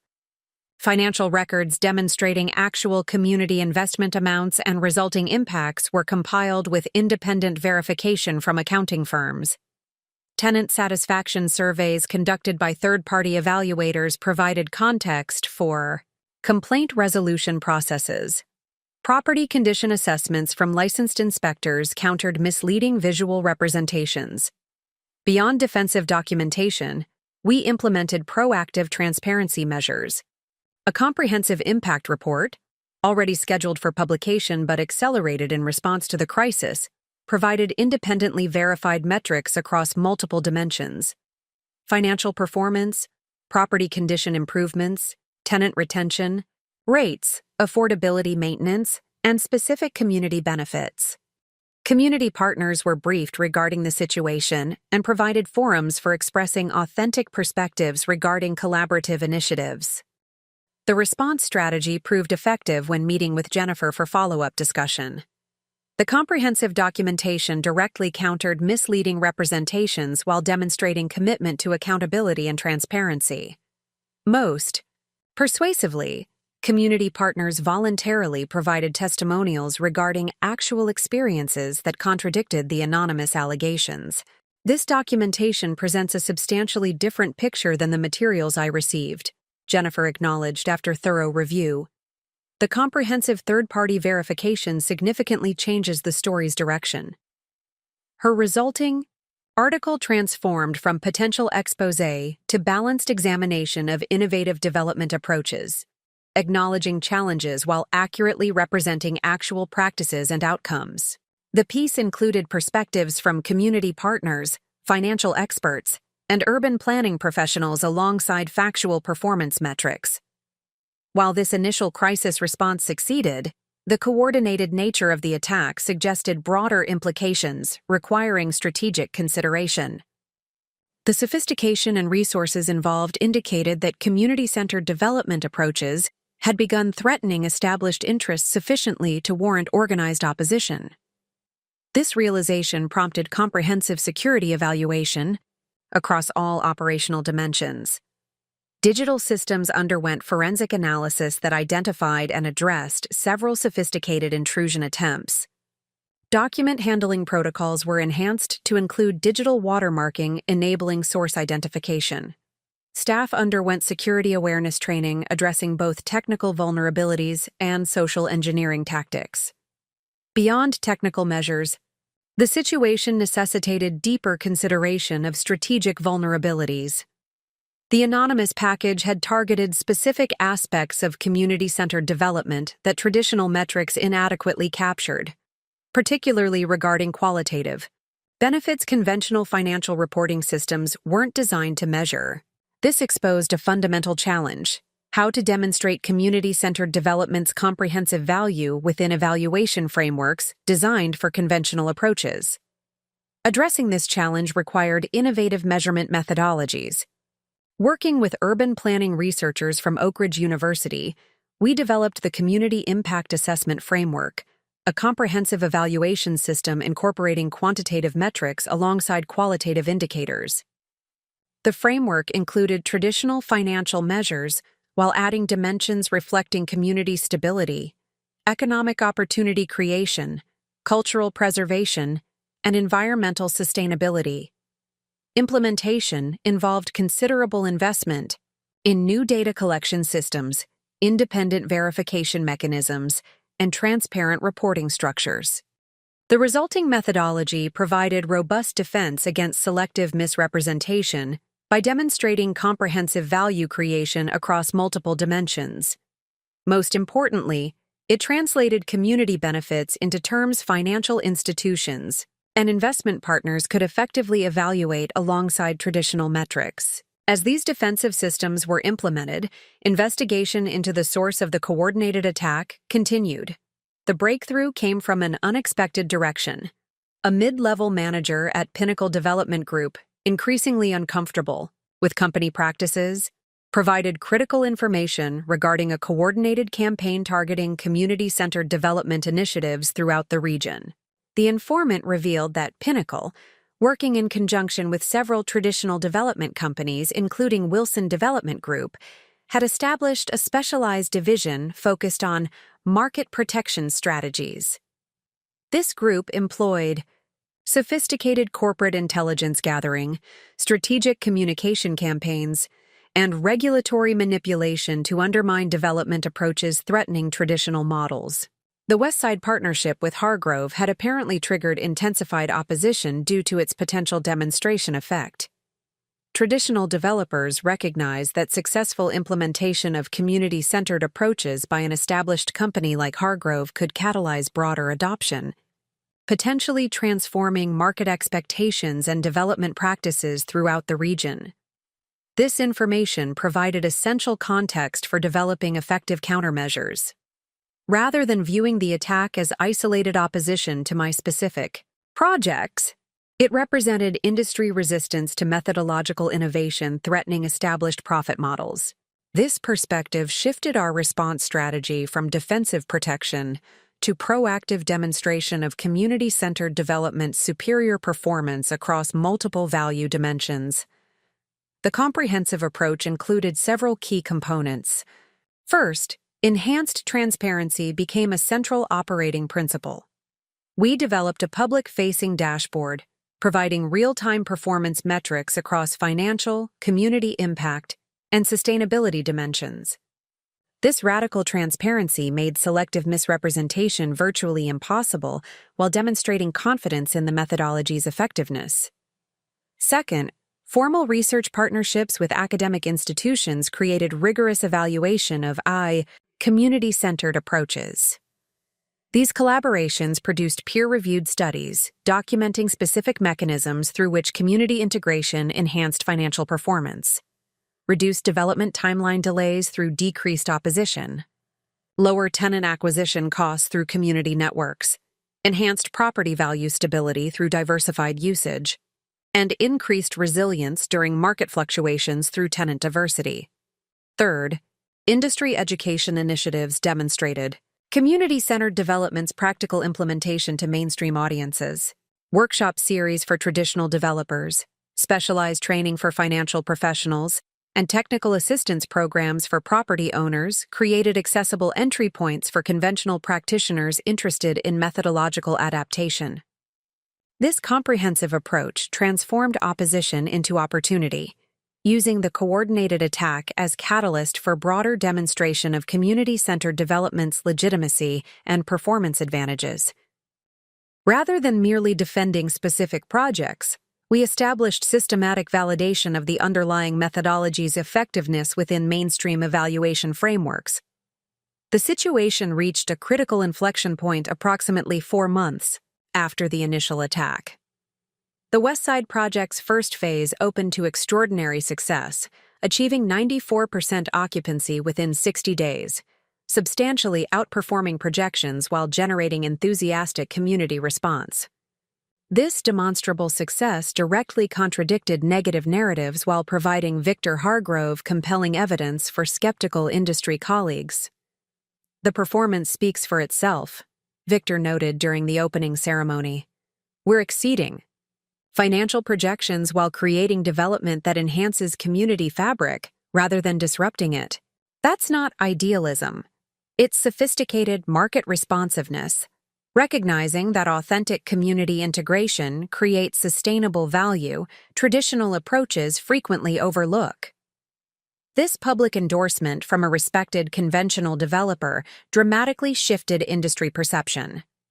The coordinated opposition campaign had inadvertently created perfect conditions for demonstrating community-centered development's effectiveness when scrutiny intensified and performance metrics received heightened attention.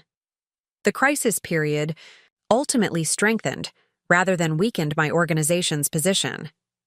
The enhanced measurement systems developed in response to misleading representations provided superior management information, enabling further operational refinements. The increased transparency created deeper trust with community partners and financial institutions. The successful navigation of sophisticated opposition demonstrated organizational resilience and methodological validity under intense scrutiny. Most significantly, the experience transformed my personal leadership approach. Where I had previously implemented community-centered methodology based primarily on philosophical commitment and observed effectiveness, navigating this coordinated attack required developing deeper theoretical understanding and more rigorous validation frameworks. This intellectual foundation strengthened both implementation capabilities and persuasive capacity when engaging skeptical stakeholders.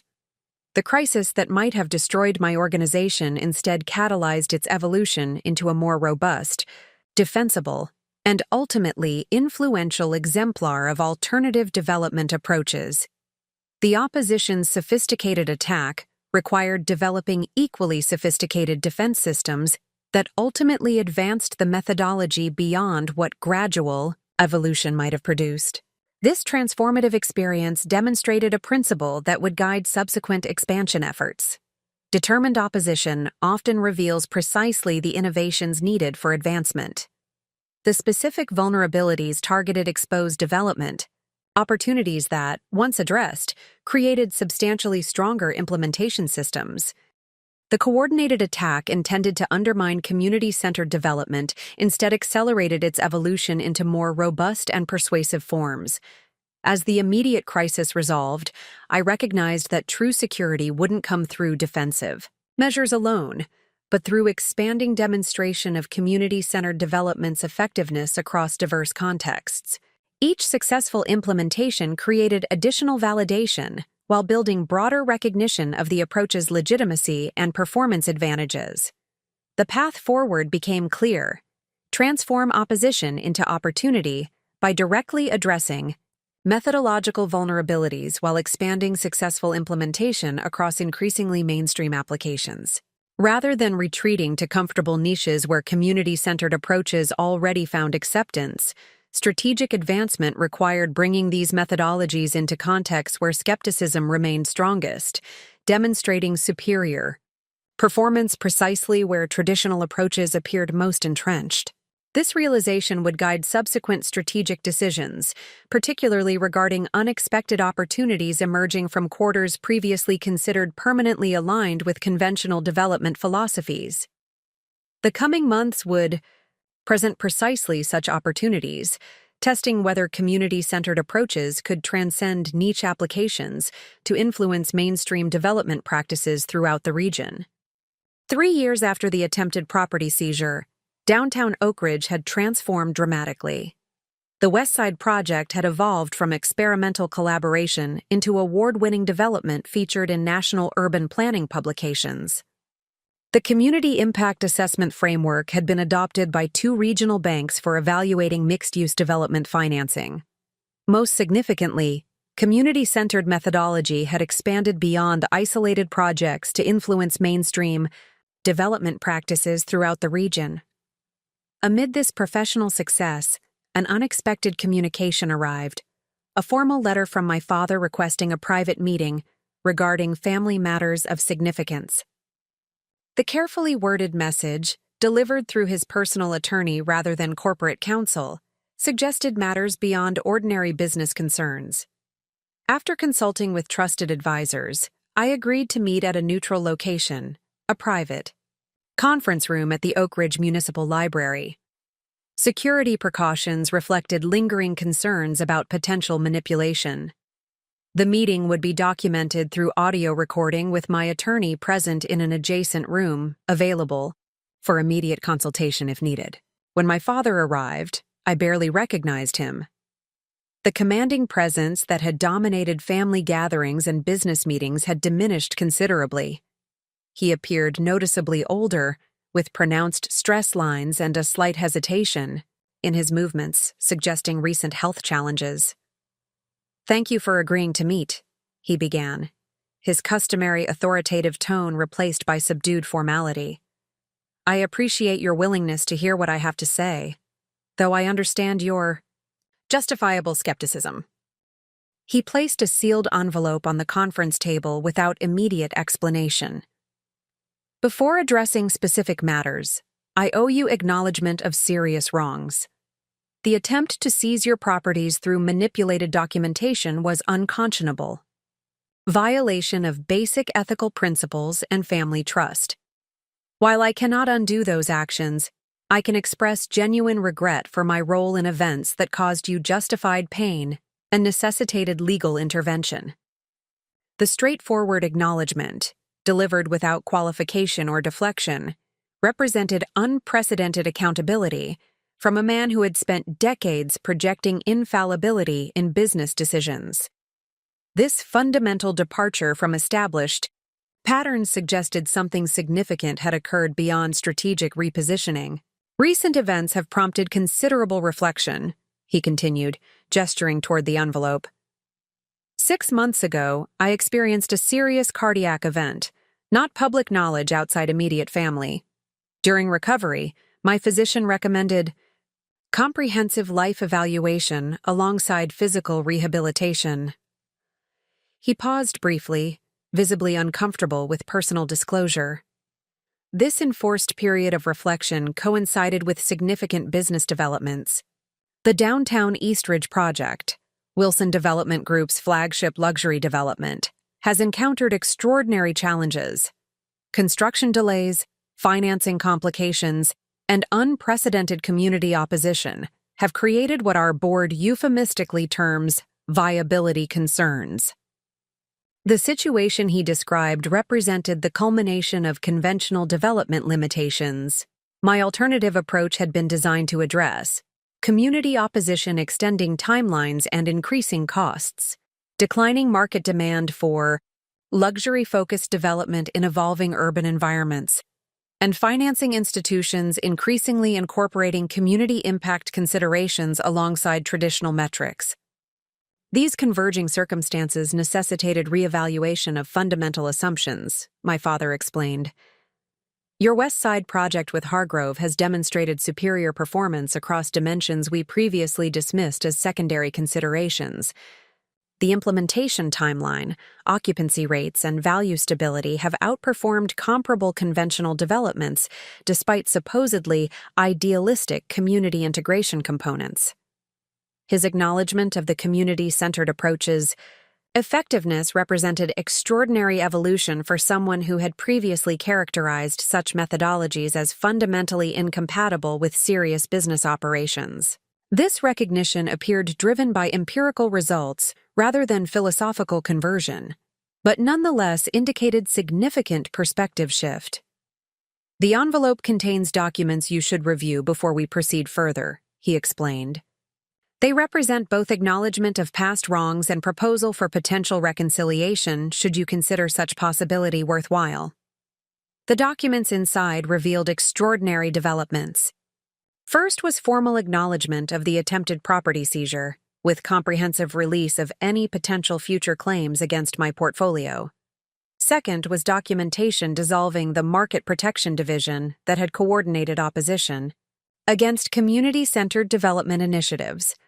Most surprisingly, the final document outlined potential collaboration between Wilson Development Group and my organization addressing the troubled Downtown Eastridge project. The Eastridge situation requires methodological reconsideration, my father explained as I reviewed these materials. Conventional approaches have created an adversarial relationship with surrounding neighborhoods that conventional strategies cannot resolve. Your demonstrated ability to balance community integration with financial performance represents precisely the expertise this situation requires. The proposal outlined potential partnership structure for reimagining the troubled development. Wilson Development Group would maintain ownership while engaging my organization for comprehensive redesign and implementation of community-centered methodology. The arrangement included significant autonomy regarding approach alongside performance-based compensation reflecting both financial and community impact metrics. This proposition represented extraordinary evolution in my father's perspective, acknowledging the legitimate value of an approach he had previously dismissed while proposing substantive collaboration rather than superficial consultation. The comprehensive nature of both acknowledgement and potential partnership suggested genuine reconsideration rather than tactical maneuvering. "Why this dramatic reversal?" I asked directly. "Beyond immediate business considerations, what's fundamentally changed in your perspective?" My father's response revealed unexpected vulnerability. Health challenges provide unique clarity regarding priorities. Rebuilding relationship with my daughter ultimately matters more than maintaining philosophical consistency in business methodology. Additionally, empirical results have become impossible to dismiss. Your approach has demonstrated superior performance that theoretical objections cannot overcome. He continued with remarkable candor. The attempt to seize your properties represented catastrophic ethical failure, reflecting professional arrogance and personal diminishment. While I cannot undo that betrayal of trust, I can acknowledge its wrongfulness without qualification and commit to substantive change in both business practices and personal conduct. This acknowledgement represented the accountability I had never expected, recognizing both the specific actions and underlying attitudes that enabled them. The absence of qualification or deflection suggested genuine reflection rather than strategic positioning for business advantage. The meeting concluded without immediate decisions regarding the proposed collaboration. I requested time to consider both personal reconciliation possibilities and professional partnership implications. Recognizing the significance of both dimensions required thoughtful evaluation rather than impulsive response. The subsequent weeks involved intensive consultation with trusted advisors regarding both emotional and strategic considerations. Claudia Foster provided particularly valuable perspective, given her observation of the entire situation's evolution from initial crisis through subsequent developments. Personal reconciliation and professional collaboration represent distinct considerations requiring separate evaluation, Ms. Foster observed during a private consultation. Forgiveness doesn't necessitate vulnerability, and professional engagement doesn't require emotional reconciliation. The central question involves whether genuine change has occurred that makes either dimension potentially constructive rather than harmful. This framework provided essential clarity for evaluating next steps. Personal reconciliation would require demonstrated change sustained over time rather than momentary acknowledgement, regardless of professional decisions. Professional collaboration could proceed based on structural protections and verified implementation capacity independent of familial relationship repair. After thorough consideration, I developed a measured response addressing both dimensions. Regarding personal reconciliation, I acknowledged willingness for gradual relationship rebuilding contingent upon continued demonstration of changed perspectives and behaviors. This process would proceed separately from business considerations, maintaining boundaries between professional and personal dimensions. The professional collaboration received more structured response. I proposed a limited initial engagement, a comprehensive assessment of the Eastridge project with specific recommendations for community-centered adaptation. This preliminary phase would evaluate both the project's suitability for methodological transformation and Wilson Development Group's authentic commitment to implementation requirements. This measured approach balanced opportunity recognition with appropriate caution given previous experiences. The limited initial engagement provided meaningful collaboration possibility while maintaining necessary protection against potential manipulation. The separation between personal reconciliation and professional engagement preserved essential boundaries while acknowledging possibilities in both dimensions. My father accepted these terms without objection, recognizing that rebuilding required demonstrated consistency rather than immediate restoration. The preliminary assessment proceeded with comprehensive evaluation of the troubled development from multiple perspectives: architectural adaptation possibilities, community relationship repair requirements, financial restructuring needs, and implementation capacity assessment. The findings proved both challenging and promising. The development required significant redesign to address community concerns while preserving economic viability. Relationship repair with surrounding neighborhoods necessitated authentic engagement rather than superficial consultation. Implementation would require cultural transformation within Wilson Development Group, alongside methodological changes.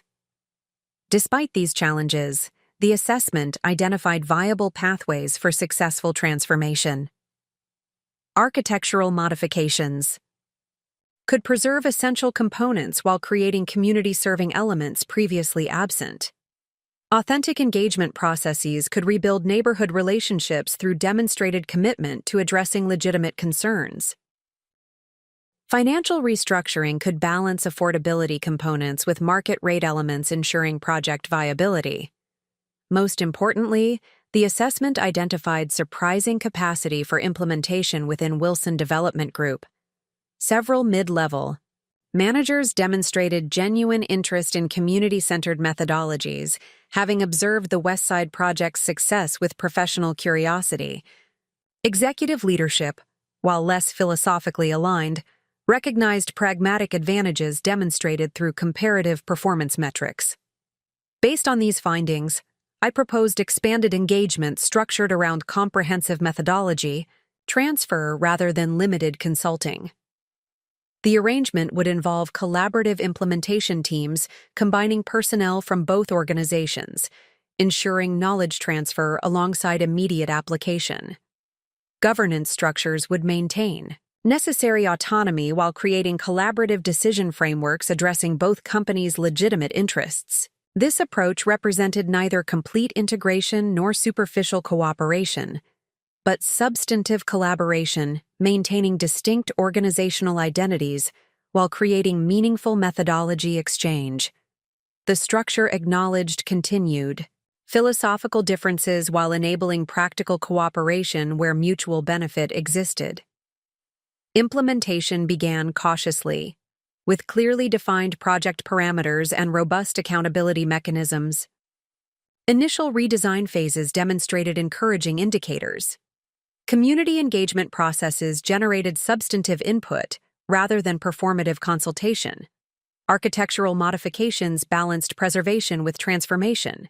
And financial restructuring created viable pathways, maintaining affordability components without compromising overall project sustainability. Most significantly, the collaboration catalyzed unexpected cultural transformation within Wilson Development Group. Exposure to community-centered methodologies through practical implementation rather than theoretical discussion created experiential understanding that abstract explanation couldn't achieve.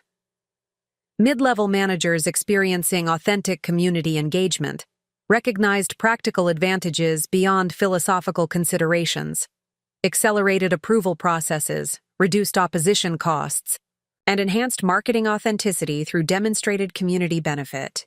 This evolutionary process extended beyond the specific project to influence broader organizational practices. Additional Wilson developments began incorporating selected community-centered elements while maintaining distinctive company identity. Industry presentations increasingly acknowledged complementary strengths between traditional and community-centered approaches rather than positioning them as fundamentally opposed methodologies.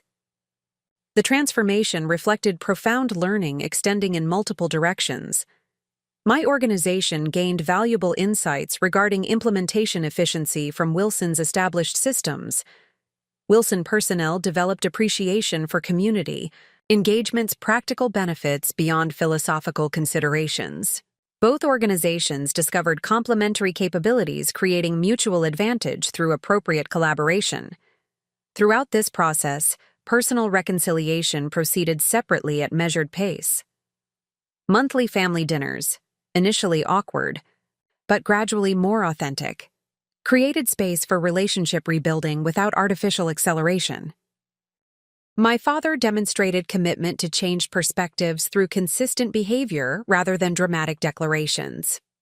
My mother, initially reluctant to acknowledge past enabling behaviors, gradually developed greater perspective regarding her role in previous dynamics.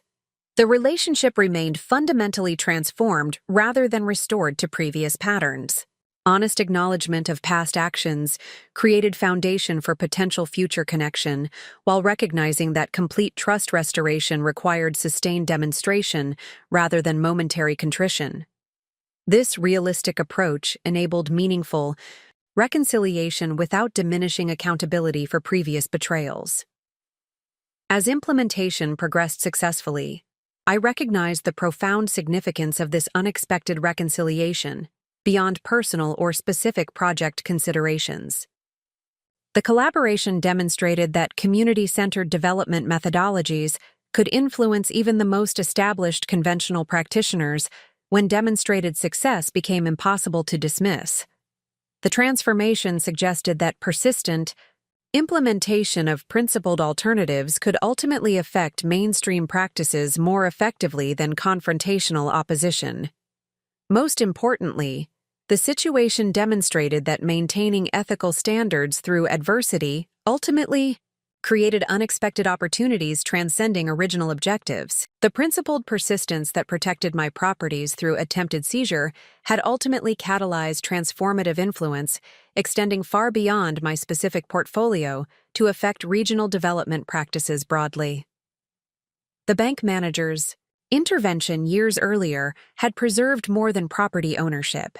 It protected the possibility of demonstrating alternative approaches whose successful implementation would eventually influence even those who had initially attempted their destruction. This realization reinforced the profound importance of ethical interventions extending beyond immediate circumstances to enable opportunities impossible to envision during crisis moments. The journey from defending properties against seizure to collaborating on transformative development with those who had attempted that seizure represented extraordinary evolution, impossible to predict when standing in Ms. Foster's office, reviewing fraudulent transfer documents. This unexpected reconciliation demonstrated that principled persistence through adversity often creates possibilities exceeding our limited imagination when facing our darkest challenges. Up next, you've got 2 more standout stories right on your screen. If this one hit the mark, you won't want to pass these up. Just click and check them out. And don't forget to subscribe and turn on the notification bell so you don't miss any upload from us.